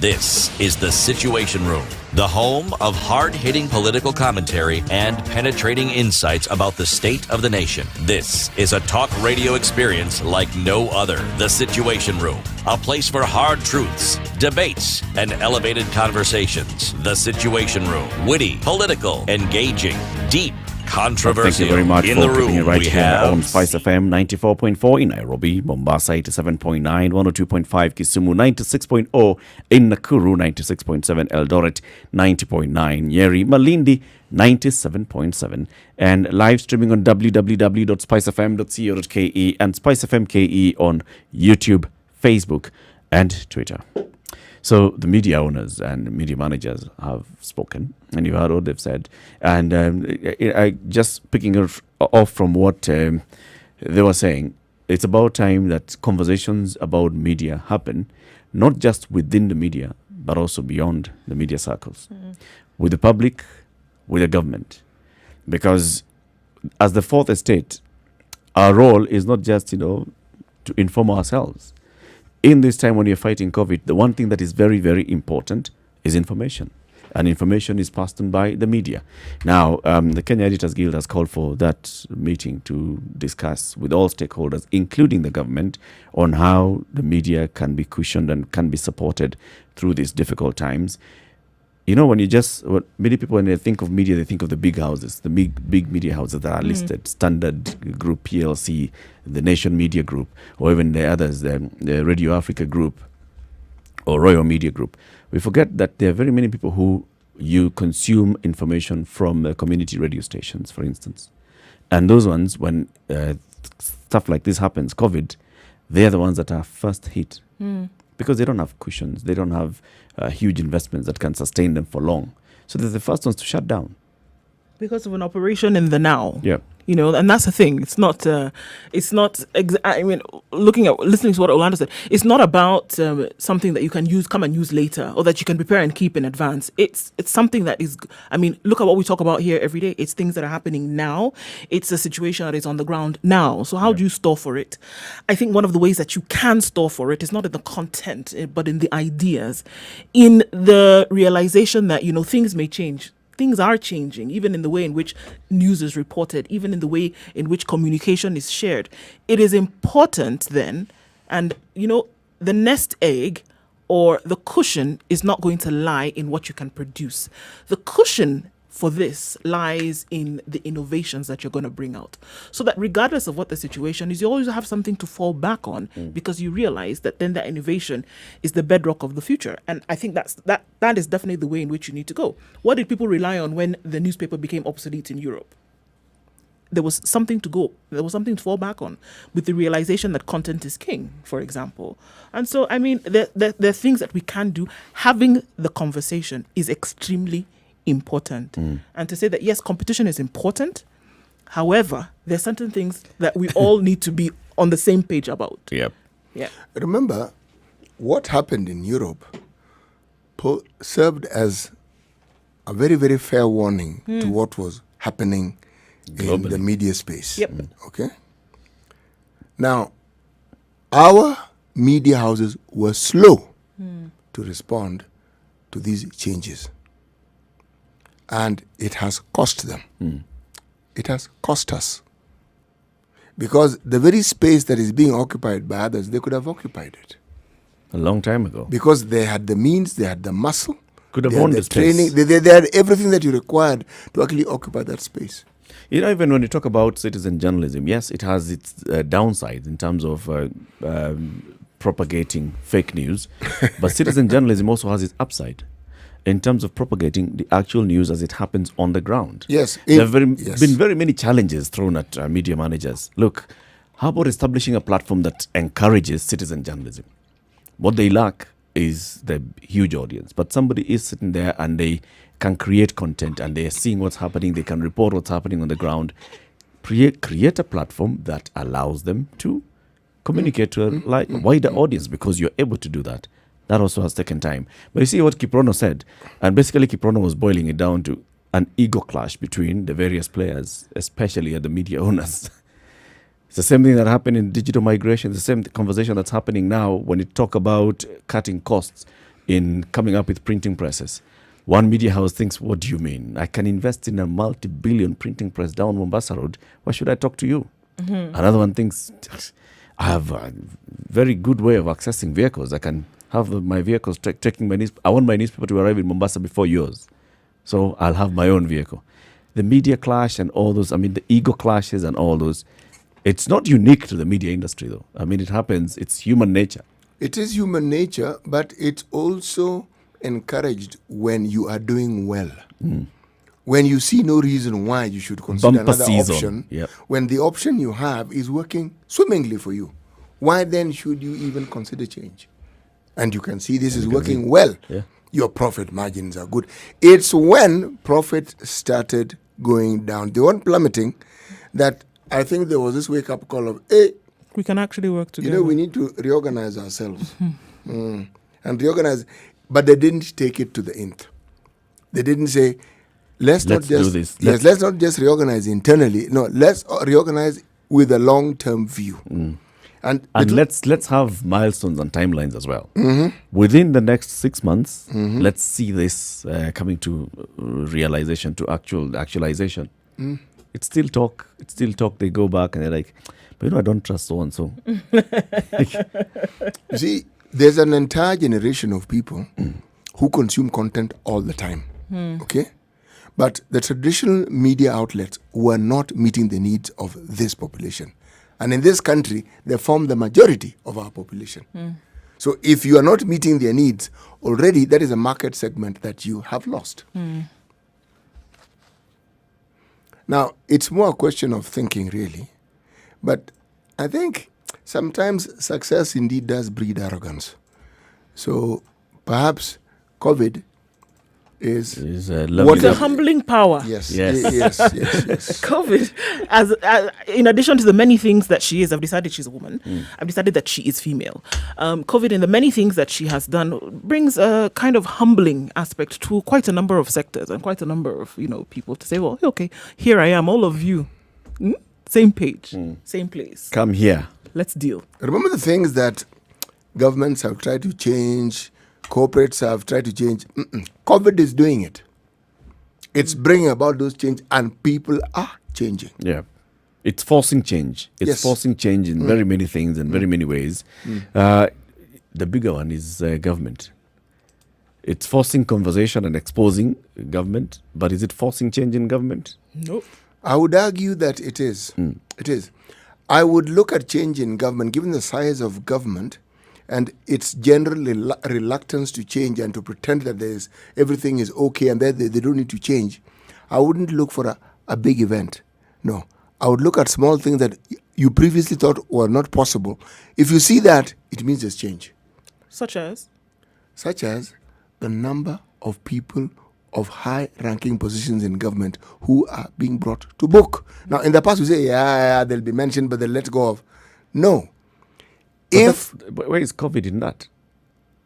Where COVID is, my friend, COVID has brought about an opportunity for the government to rethink everything that it does. Now, somebody may say legacy. Somebody may say whatever it is they wish to say. Diverting attention. Yes, but why I'm saying COVID is this. There's a reality that COVID affords that no other reality has been able to afford this nation. Because this is the one disease that is threatening everybody. It's been found in State House. Yeah. It's been found in Parliament. I am sure when enough people test in the Senate, you will also find. The reason is this. This disease doesn't discriminate against people. So long as you're human, you have as big a chance of getting it as any. But more significantly, you're asking how. Before COVID, we knew that we could run to some big brother country to help us. Big brother countries have the same problem as we have. And that problem is called COVID. Yep. And so they're focusing their resources on their own people. So we are being forced to look internally, something we've never been forced to really do. But are we doing that yet? Yes, we are. How? It's in small... City. Ask. So our healthcare system has been largely funded by that big brother. It has. Still is. This is a health emergency. So our big brother is not helping our healthcare system. Okay? Now, what have we seen our government doing? So we're having this whole excuse of, we cannot afford to procure test kits. We can't compete in the market. We have this whole conversation of PPEs. PPEs are not available for everybody. So that's why we are seeing all these other organizations. We're establishing a Harambee fund that is collecting money from you and I to go and buy PPE so that they can be given to healthcare workers. Something that the government could have done through the help of the big brother. But Eric, so the government has not come into full realization that this is now my full responsibility and taken it on. Eric, it is not improving the health system. It's not addressing COVID. When we talk about government, we're talking about the people who run it and the people who support it and us, the wananchi. Okay? Now, again, you can argue that there is no change. Because what government does is they change officers, they transfer them. For them, that is usually change. And the reality is not much changes to actually help solve the problem that has been there. Yeah. But let me tell you why I'm saying this change. This one may not be easily visible. But because we have to do things internally, and the numbers of people who are dying is rising, and the problems are increasing, believe me, the government doesn't have a choice in this matter. They don't have a choice. They have to do something for real. It isn't a question of a choice. They don't have it. They have to. That's the change. They're having to. It's already changed. It's big change. Doing it is... is next. Actually, that they have to, that it has to be thought about. And considered seriously. That in itself, perhaps I see is change. Because the first thing that they've done after thinking about it is realizing very many people are coming to hospitals. We don't have capacity. Go back home. Treat at home. Or announce that drugs have been provided. Even consider it is change in itself, because before it was not considered. But you see, they're running away from the issue. Go and self-medicate. Go and not self-medicate. Go and self-treat at home. Don't come to hospital because they don't have beds. And I cannot. In fact, you're not even talking about buying medication. I cannot feed you in this place. Go home and eat from home. And you're saying that there's going to be change. Where you're actually going to see the change, Eric, perhaps you're assuming change is good all the time. That's the problem. I want positive change. No. It is good to want positive change. But it's good to want it. What you're going to see, where you're going to see the real change, is in the way the so-called Mwananchi thinks and goes about his business. You will see change. I may sound like I'm barking at the moon, but the truth of the matter is this. Change doesn't have to be visible for them to be there. Because COVID is consistent and it's bringing about the sort of pressure that we have never felt before, and the government is facing things it hasn't faced before. That itself is change, and it's going to bring about change. That is my point, really. Let's take a break now at 16 minutes after 9. Take a look at weather and then come back and continue the conversation. The other effects of COVID-19, especially in the rural areas of the Republic of Kenya. Good morning.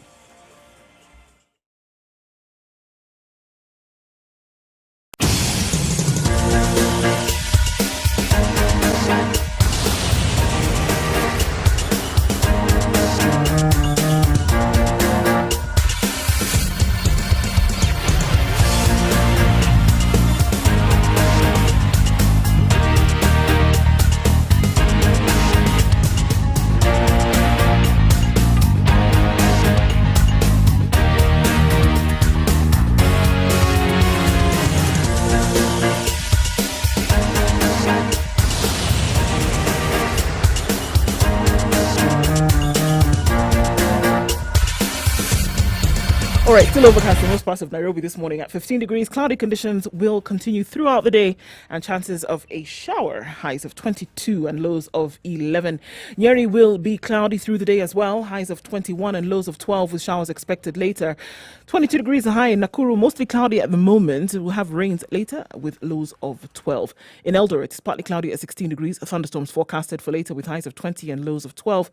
In Kisumu, it's partly cloudy at 22. We'll see highs of 27 and lows of 19. It's partly cloudy in Kakamega at 19 degrees, highs of 24 with showers expected later and lows of 16. It's 25 degrees and mostly cloudy in Mombasa, highs of 28 and lows of 24, where showers are already coming down in Malindi. We'll see highs of 28 and lows of 23. 22 degrees and partly cloudy in Kampala. 26 the high and lows of 19, where in Dar es Salaam it's mostly cloudy at 24 degrees. You'll see a high of 31 and lows of 22. Joburg is warming up slightly at 9 degrees. We'll see highs of 19 and lows of 3 and mostly sunny conditions through the day. In Lagos, it's mostly cloudy at 25 degrees and it's going to be a showery afternoon with highs of 29 and lows of 23. All right, let's take a look in Paris, where it's partly cloudy at 15 degrees and it will remain this way for most of the day with highs of 24. And in London, partly cloudy conditions at 13 degrees with highs of 22 and lows of 12. And finally, as getting to Friday morning in New York, it'll be clear skies all through. Rainy conditions later with highs of 32 and lows of 21.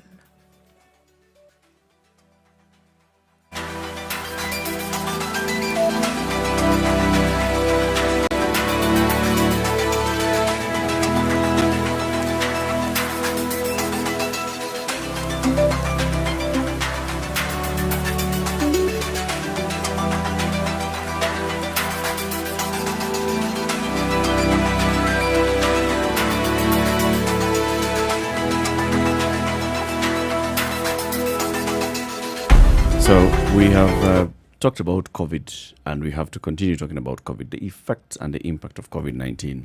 The number of people who now say that they have lost their livelihoods, they have lost their incomes is increasing, according to the latest study by Tifa Research. The number of people who are saying now are unable to meet their basic needs, this is food, shelter, clothing, is also increasing. The number of people who are saying that they are unable to tell what's coming up in the future is also rising. What's the impact of this city to the community?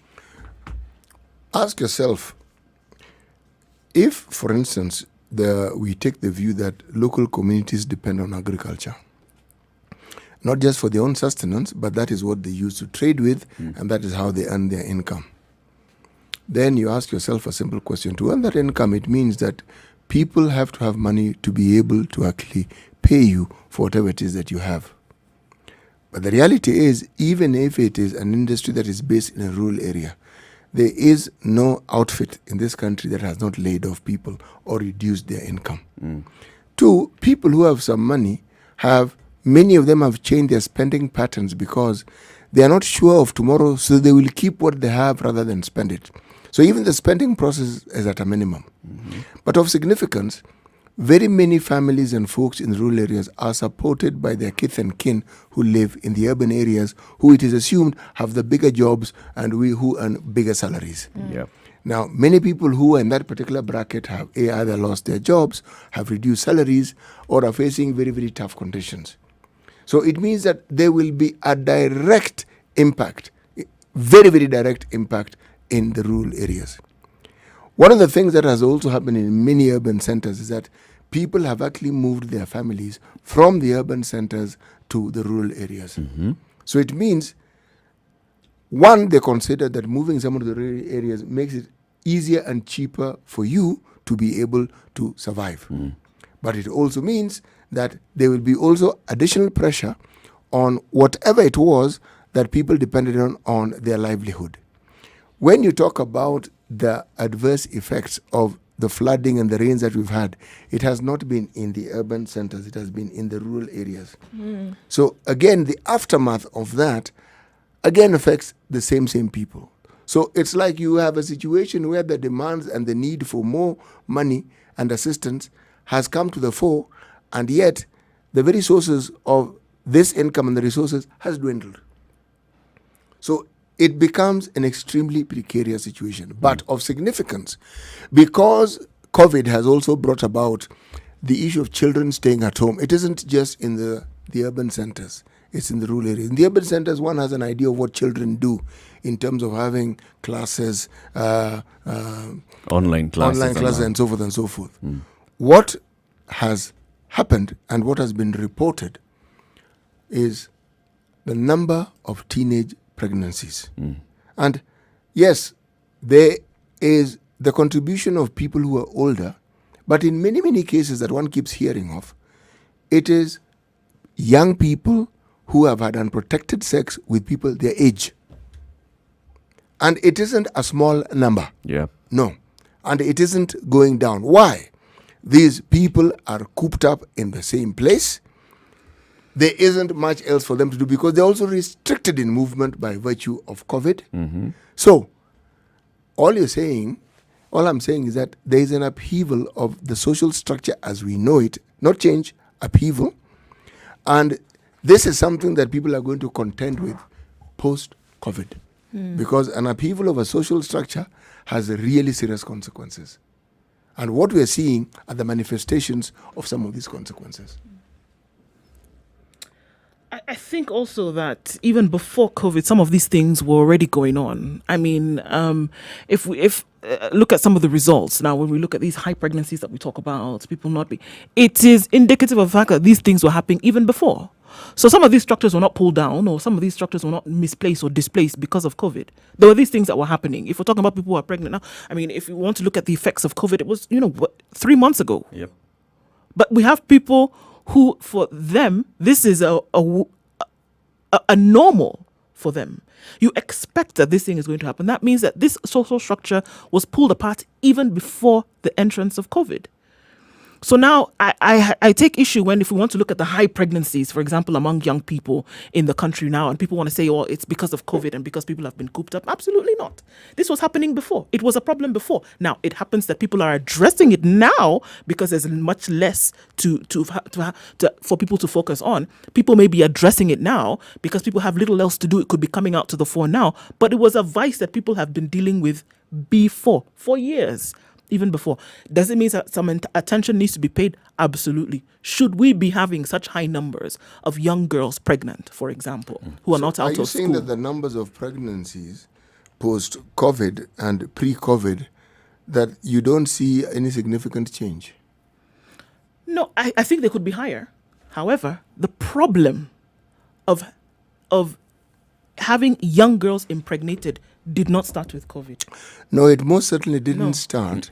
But it's always been there. It's been there. Yes, from time immemorial. Yeah, even before independence. Yeah. Yes, exactly.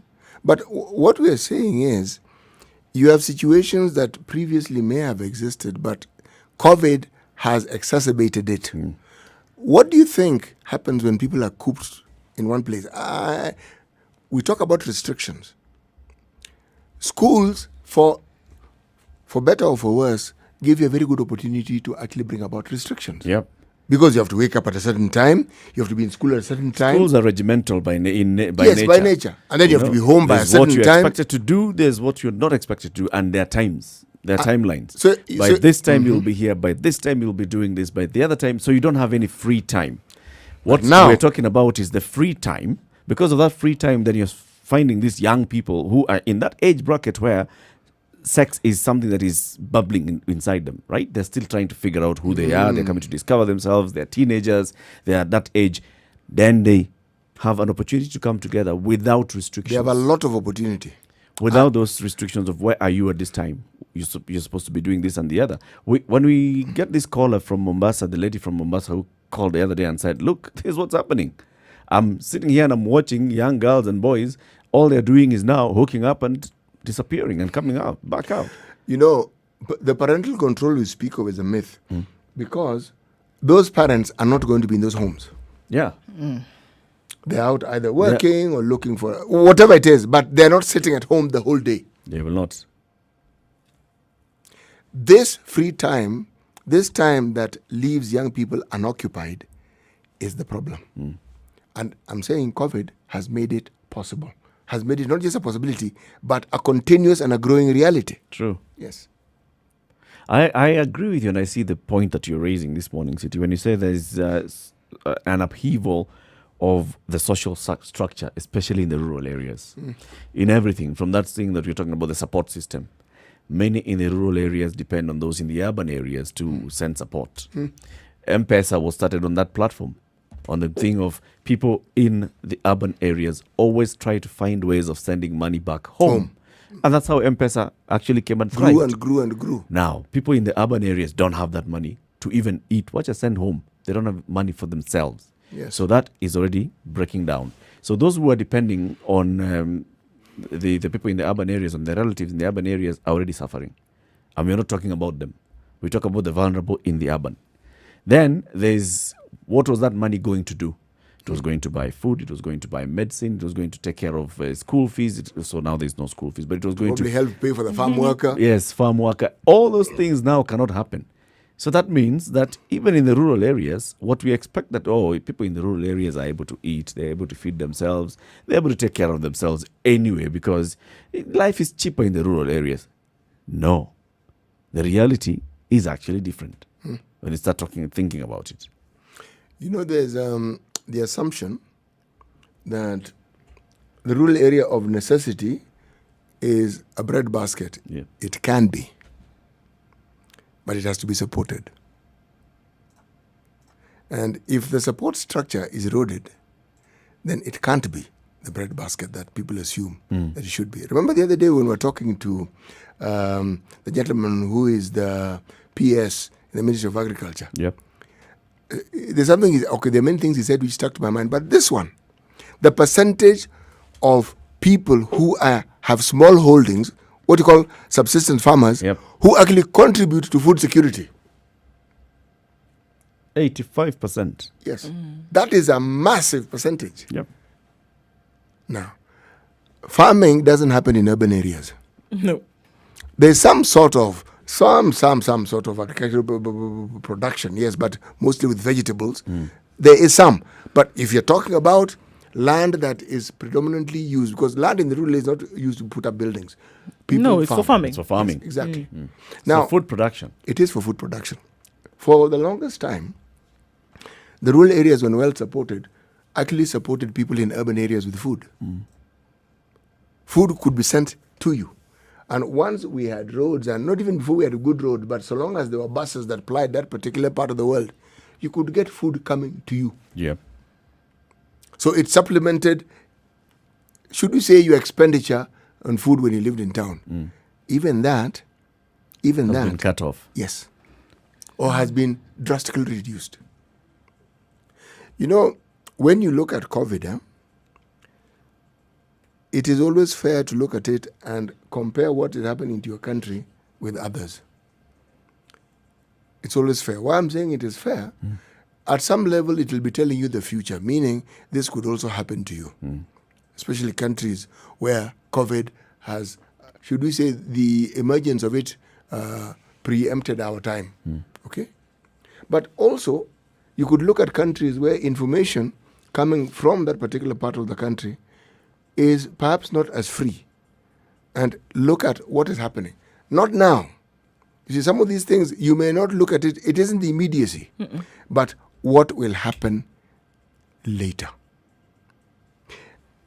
One of the reasons why you find Uganda takes things this seriously, the memory of HIV is not very far, and it caused havoc. Remember, people started calling it slim because people who are HIV positive were associated with people who lost it. Yeah. Now, what hadn't occurred to people is that the many people who were infected but had not lost a single ounce. And so do people. With COVID, we have an opportunity to actually look at our priorities. All anew, so that post-COVID, instead of saying, we need to rebuild things, we will actually be talking about what it is we need to change to ensure that our lives not are better, our lives stay better. Stay better. Yes. 28 minutes to 10 o'clock. Let's take a quick break, take a look at the traffic, and then continue this conversation. CT Muga this morning is reminding us that there are social effects of COVID-19 in the rural areas. We keep thinking about the urban areas, but let's talk about the effects of COVID-19 in the rural areas and what it's doing to the social structure of our community. Good morning.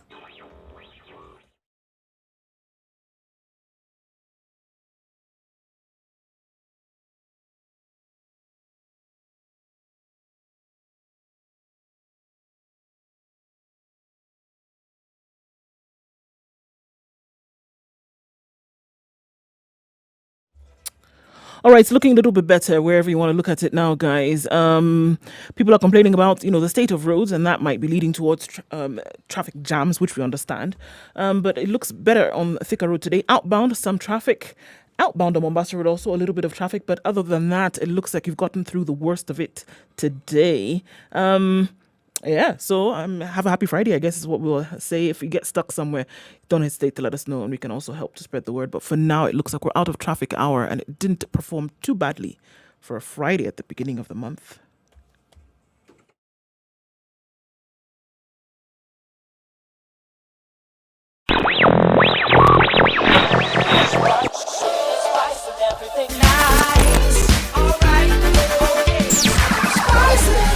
Spice up your life. Traffic.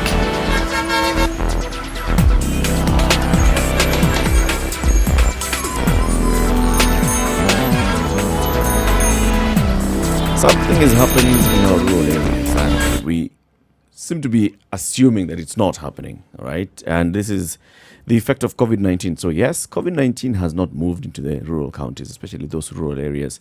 We're finding in a county there are 10 cases that have been reported of COVID-19. Those are concentrated maybe in a certain village or in a certain town. The vast majority of other parts of that particular county, no issue of COVID at all. So people are not seeking medical treatment for COVID-19. People are not even self-treating for COVID-19. But there's something else that's happening. In terms of their livelihoods have also been affected and impacted by COVID-19. And we seem to, assume that it's not or forget that there could be this effect. I think there's always there's always been the separation between the two. And not realizing, the lifeline that is shared by both urban, rural, and we all often say that, okay, it's rural, so it's detached from the urban. Forgetting that, there's still a lot of connection between urban and rural. Individuals who move from urban to rural centers every weekend, for example. And I think that's where the problem lies, is because we detach urban from rural. So you also think that in other things, you would detach in COVID and you think, okay, well, it's affecting in the urban area, so it really isn't the case in the rural. But it is. It's the same thing. What you'd hope, and these are some of the things which I think were envisioned with Devolution, that some of these problems that usually were brought back to the national government based in Nairobi, that this is no longer the case. That you actually have a county which will have its headquarters, but with the MCA system, you would have something different. And they added an award administrator. Okay? So you actually devolve the purposes even of administration to the point where you are saying that you've brought this help to its very core. But it didn't stop there. It started in the earlier regime when MPs were given development money. It's called CDF. Now, so all we're saying is that the so-called rural areas should, in theory, have an influx of more money than they've ever had before. But part of the problem is that it doesn't. That this money just seems to circulate in the headquarters, or whatever county it is. And any program that you hear of is more on paper than it is in reality. You can even hear of stories being told of, we have this program to do this. But if you don't hear corresponding stories of the success of these programs, then you have to ask, are these programs real or are we just talking about them? Because indeed, if you're talking about problems that have arisen because of COVID, counties are very, very quick to talk about what they plan to do. And because they are run by politicians will not waste time. Remember, we had a politician who was, his county was building a toilet, okay?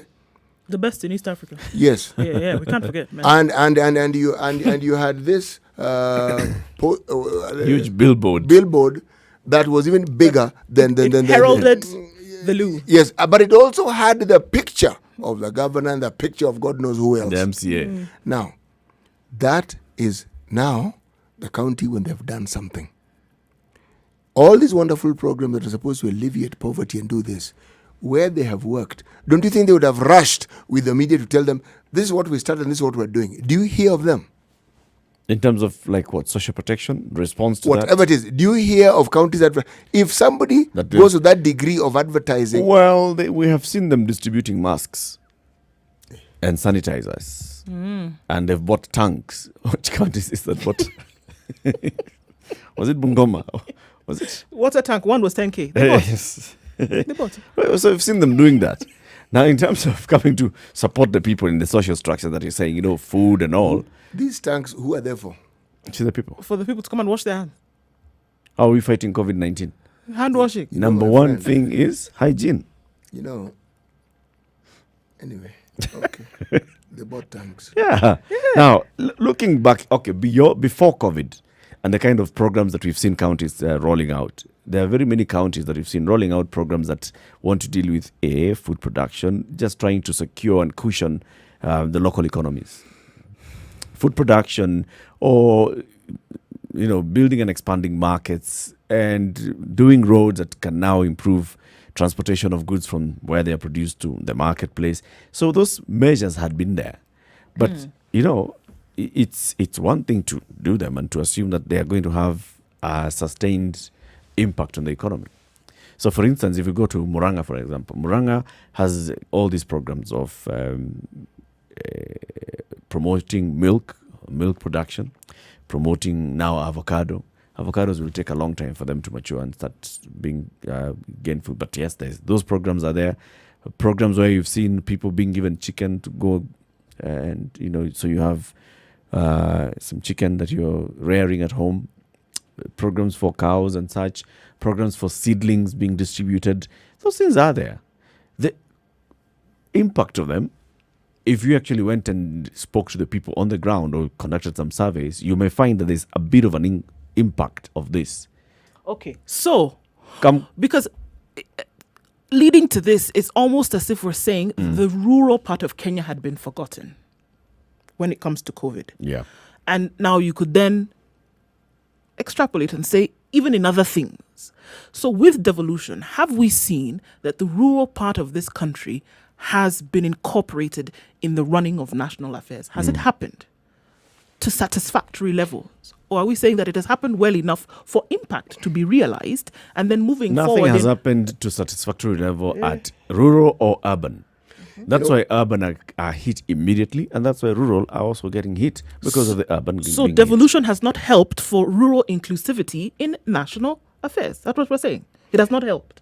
Because had it helped as a system Not or a enough. So had it helped as a system or a process, then the conversation would not be around, okay, even in COVID times, have we been able to see that the interventions that had taken place in urban centers could also then be realized in the rural area? Not and enough, what I'm hearing not is that enough to no, push on such that the such there high you go. magnitude of So the impact has There are not only been 5 felt. years of devolution. by the way, Understood. remember. However, but one of the points of devolution is that look at things like this now. Then in the rural area, you should have felt the impact of any kind of intervention to the point that you would feel it in an urban center. No, you can't feel it immediately. Not I'm within not saying such a short time. immediately. Actually, I'm Eric, not saying. Eric, I'm not saying a immediately. place that has not- No, but you feel a should bit feel of it. something, no? You can feel a bit of it, but you cannot feel it to a degree that it can respond to COVID. Actually, Eric, an area, for instance, that has never had any intervention, that's the area that any, no matter how small an intervention, Should be felt. the impact should be felt. Yes. Immediately, you will say, because previously we didn't get this There's kind nothing. of thing. Nothing, zero. But then because of this new process that has been put in place, something then happens. Then we see. All right. Whereas we would have never gotten this before, here is something that we have. And that's what I'm asking. If the system has been put in place where something like that has gone on, now enter COVID, can we see that because of this process, because of this system, where a pandemic may have happened 20 years ago and you would not have felt the impact in some far-flung area, for example, because of this new system and something like this has happened, we can see. Had measures been put in place and had they been strong enough to cushion against a pandemic the size of COVID? No. Anything else before that? You could have felt one or two things. William is calling in from Diani, so let's hear what he has to say. William, good morning. Yeah. Good morning to you. How are you today? Good morning. Fine, thank you. Good morning, Eric, City, and Oko. I was taught nowadays you have to pick to say your greetings personally. Yes. It's the African way. Now, I want, and they need to respond to you personally. Good morning, William. Good morning. Good morning to you guys. I wanted to contribute to the conversation that you were having previously between 8 and 9 about media. And I wanted to specifically contribute on the area of funding for media. I always I feel like I'm always neglected in a way that I want to contribute maybe to a media station or a program specifically like yours, but I don't have a way to do that, and I do not necessarily want to take an advert. But the ideas, the conversation that you're pushing forward, or the principles that you stand for, are something that I recognize, respect, and probably want to promote. And I feel like I need to promote your show. But there's no platform for that. And you see, your only way for contribution probably is on the old school revenue accessible ways, like advertising. Taking up an advert, yes. Yes, I want to give you an example. I'm conservative in ideology. If I get a show that promotes whatever that I feel issues, societal issues, that I also want to stand with, I would honestly put my money in it. Actually, I contribute to media, but the saddest bit is that it's not Kenyan media. I contribute to Tucker Clarkson.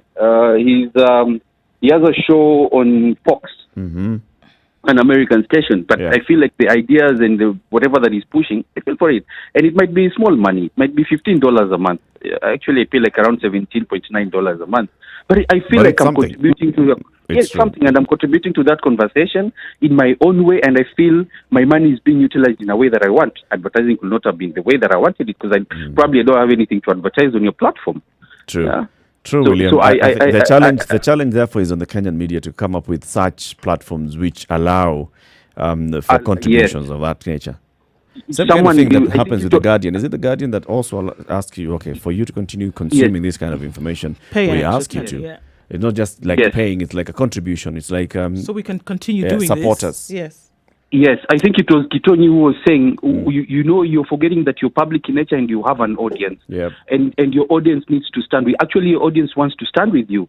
Okay, and there's a base for that. So we want to stand with you, and not specifically your company, the entire company, but a show. Yeah. You see, like your morning Content, show. I yes. want to stand with that content that you're pushing. I feel it 100% in me, and I want you guys. I want to be. I want to feel responsible that I'm making you be there. So, Okay, William. And yes. Nitakutumia namba yangu ya M-Pesa. Alafu nitagawia. You know, contribution nowadays is not an illegal thing. It is not. I mean, as long as it's publicly declared, and you publicly declare it. I think the other point that I also wanted to make before I forget, and before you cut me off. I also, it's imminent. I also think that that shows need to and media companies need to stand with a certain with a specific stand or principle, and say, if we are pushing conservative ideas, we stand for conservative ideas. If we are pushing for liberal ideas, we stand with liberal ideas. Don't just be wishy-washy. So that then I feel I belong to this media station, because for them, they might not be anti-government, but they push for these issues on society that seem to be anti-government, like issues of accountability, issues of abortion, issues of teenage behavior, specific issues that I feel I need, I might not have another platform to contribute. This is my platform. Si kila mtu huenda kanisa natoa sadaka. Wengine tunataka kutoa sadaka kwa njia zingine, and we feel like we're contributing to the society. Kabisa. Good points. And thank you very much for that challenge. Thank you, William. Okay. 13 minutes to 10 o'clock. It's a Situation Room, Kenya's biggest conversation. Let's take a quick break. This conversation continues.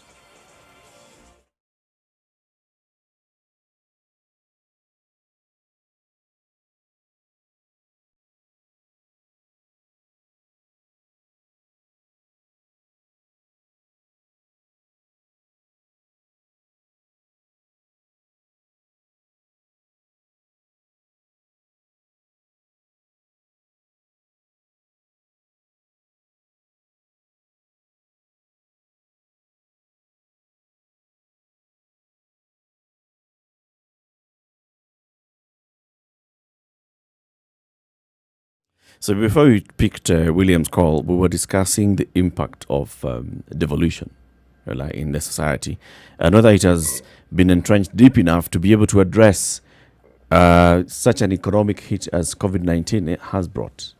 And I was saying, not yet. All right. In terms of the country itself has been hit by COVID, as a whole. If you look at the kind of programs that have been rolled out across the counties in the last 7 years of devolution, you wouldn't expect that they would be able to have actually cushioned the communities in those counties to ride this wave of COVID. Not to that extent. But I'm sure if we ask the people who work in the counties on devolution, who monitor the progress of devolution, they tell you, if this had happened in 2005, and you're looking at the districts in 2005, and the people who are living in those districts who are now have enjoyed devolution and resources being taken to the local level for the last 7 years, the difference would be clear. I think it will also be interesting to then see, okay, if we're going to focus on COVID now and look at the rural area, what are some interventions that have been put in place? I mean, we joked about a tank or two being bought, but if we want to be serious about it, what are the interventions that have been put in place to fight COVID that we can say people in the rural areas then have been able to benefit from as well? Is there anything that's jumping out at you even as you think about it? What in terms of fighting COVID directly? Yes. The measures that have been put in place to fight COVID directly. Interventions that have been put in place to fight COVID. All right, if we're going to say that now it has been felt in the rural areas, it has been felt across board in the country, and we can say when you talk about an increase, so when you look at the target of 30,000 beds and you get to 8,900, let's even say now 10,000 beds being put in place. Those are 10,000 beds in the counties. If you talk about the counties like that we have seen, is it Wajir or Mandera, is it Muranga, the counties that have come up with new units, new ICU units and new ICU beds that have been set up, that's something that is happening in the counties. So it has worked. Kilifi as well has come up with an entire unit and said, this is a unit that we're going to use for fighting COVID. So it has been felt. Post-COVID, it'll still be left there. So the impact then, go back to the original point, then the impact then has been felt. And if devolution had not been institutionalized, then we would not have been able to see what we would, all of this would have been focusing on Nairobi or other urban areas, right? So that's what we're saying. Whereas previously, you wouldn't have had something like that. You wouldn't have had a regional county hospital having received a boost like that, regardless of whatever was happening in Nairobi. But by virtue of the fact that you have devolution as a process that has been institutionalized around the country, we have things like what you're talking about. When we're saying that we need beds in county, because of that, you have it in Kilifi, you have it in Mandera, you have it in Bungoma, like you said. However, if we talk about now the social side of things, now that's where the conversation is. The social effects. The social effects that we are saying have been felt in the urban areas because of COVID.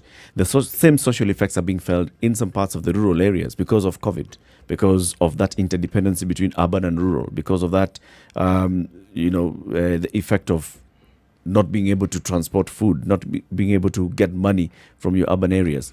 Now, was there anything that could have been done by is there something that could be done by devolution over time that will reduce that dependency between urban and rural? So you don't have to wait for the money that will be sent on M-Pesa, for example, every month in order for you to be able to that 85% maintain your upkeep of smallholder farmers that contribute to food security in the country, that they are not really so averse to the shocks of such a thing. If you look at the theory and the theoretical plans that the government has for such matters, they are fantastic. If you look at even the structure that we've had from the time of devolution, all these things were intended to get to a point where the so-called common man, wherever they are, can actually be reached by any assistance that they may need. Now,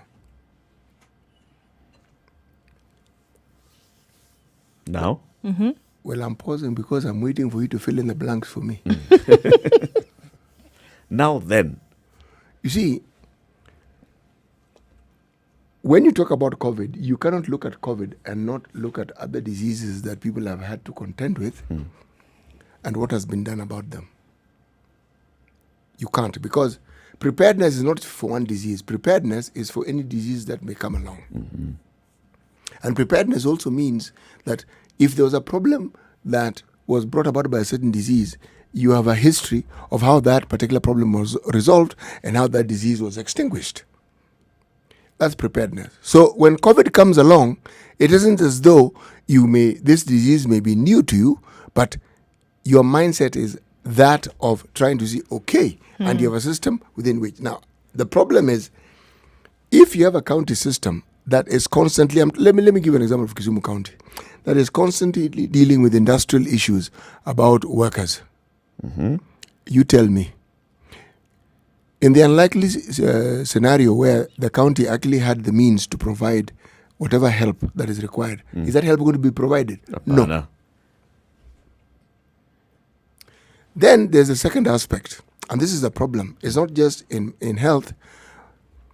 Very many of our government departments and ministries have depended on foreign aid to survive.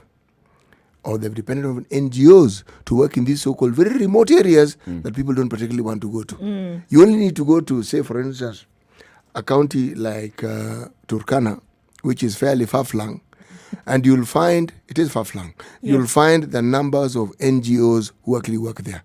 But Northeastern Province, you'll find the same. Yeah. So the dependence on, and I'm using the word carefully here, the dependence on the functions of these NGOs in many ways guaranteed that government thinking and functions as to their role was disabled. Yeah, because there's somebody else doing the job anyway. Yes. So instead of solving the problem yourself, you ask, wait, so and so. Yeah. Huko hakuna Red Cross? You're hoping that there would be some kind of solution. You're assuming that because you see it every now and then where you are resident, that there must be something there. What's wrong with you? Just check. There's something for sure. You should be able to be sorted. Justus in Kilifi, good morning. Hey, good morning. How are you? We're fine. Very well, Good morning. I know you don't have much time, so let me be brief. Yes. I think the very dimension your discussion is taking on the socio aspects of what is rural and why our rural areas have been treated is extremely timely. Let me give two examples to respond to the issue of devolution. Okay. In Kwale, the governor undertook a very unique initiative. For every family, he could plow every year 2 acres. He could organize a tractor to go to each family, and every year they were assured, they identify these 2 acres of land, and the county comes and plows that for him to plant food. Yep. In Homa Bay, I once visited a facility there, and that particular day, for 2 days, the local hospital that had been built, the local dispensary that had been built with CDF money, was closed for 2 days. I was doing some village work. The only nurse who was in charge of that facility had gone for a workshop at Homa Bay Town for 2 days for training. Those are two visions of devolution and reaching the rural areas. I hope, again, I said that because we don't have much time, you're about to close, I hope this conversation can be extended, and then you look at how we have, how does the devolution see our rural areas. You can go back to DFR. You remember that shame, CD, you remember the thing where people used to be, it became an insult, the district focus for rural development. Yes. We went to college and people said you are, actually there was a nickname for those people came from the rural areas. Focus, yes. But the philosophy behind it was extremely good. It was. The philosophy was extremely good. But the question now, what we have at the moment, the socially speaking, is that the rural area is where you dump the urban undesirables. Ukifanya crime in the urban areas of toroka mashambani. The same messaging, if you look again, I know I keep on loading CD with some of these things to explain. Remember the history of HIV? Yes. Hii disease ya watu wa mjini. COVID also is almost taking the same angle, because when I go to the village, people say, wewe umetoka Mombasa. Hiyo magonjwa yenu tunayasikia aje? You know, that kind of thing. So it's a conversation we need to have which links our behavior, our framing, as well as the histories, the way we have seen the rural area. Thank you very much. I hope you have more time next week to discuss this further. But thank you a lot. It's a wonderful Thank you conversation. for your contribution. Thank you so much. By the way, this guy who talked about Tucker Carlson, Mm-hmm. please ask him to read more about him. I don't think he's a guy he wants to make his hero. Well, he has made him his hero. He agrees with everything that he says. says. Thank you very much, Justus. Have a good day. All right. Yes. Okay, you too. Yeah. As you're coming to the conclusion of this conversation today and this week, CT, I'll give you that. Conclude it. Let me conclude it Funga mkutano. by reading the proverb for today. If those with horns cannot manage, what about those without? Mm-hmm. We have a situation that we keep discussing, and we must continue discussing it, because it brings to the citizenry and those who listen an understanding of what is due to them. Not just what is their right, but what is due to them because of these rights, as opposed to what you may be told by interested parties like politicians who simply say things and very rarely ensure that they're accomplished. Okay, that's a good one. Yep. Coming to the top of the hour at 10 o'clock. Say goodbye for the week. Goodbye. Have a good weekend. We still have an obligation to stay safe, guys, and do what we can do to keep Now more than COVID ever. at bay. Absolutely. Now more than ever before, we can still do something about this. Yep, if we treat this disease normally, it's not going to be treating us the same. Nope. So it's our personal responsibility. Thank you very much for tuning in throughout the week, 6 a.m. to 10 a.m. We'll be back on Monday. Have a good weekend.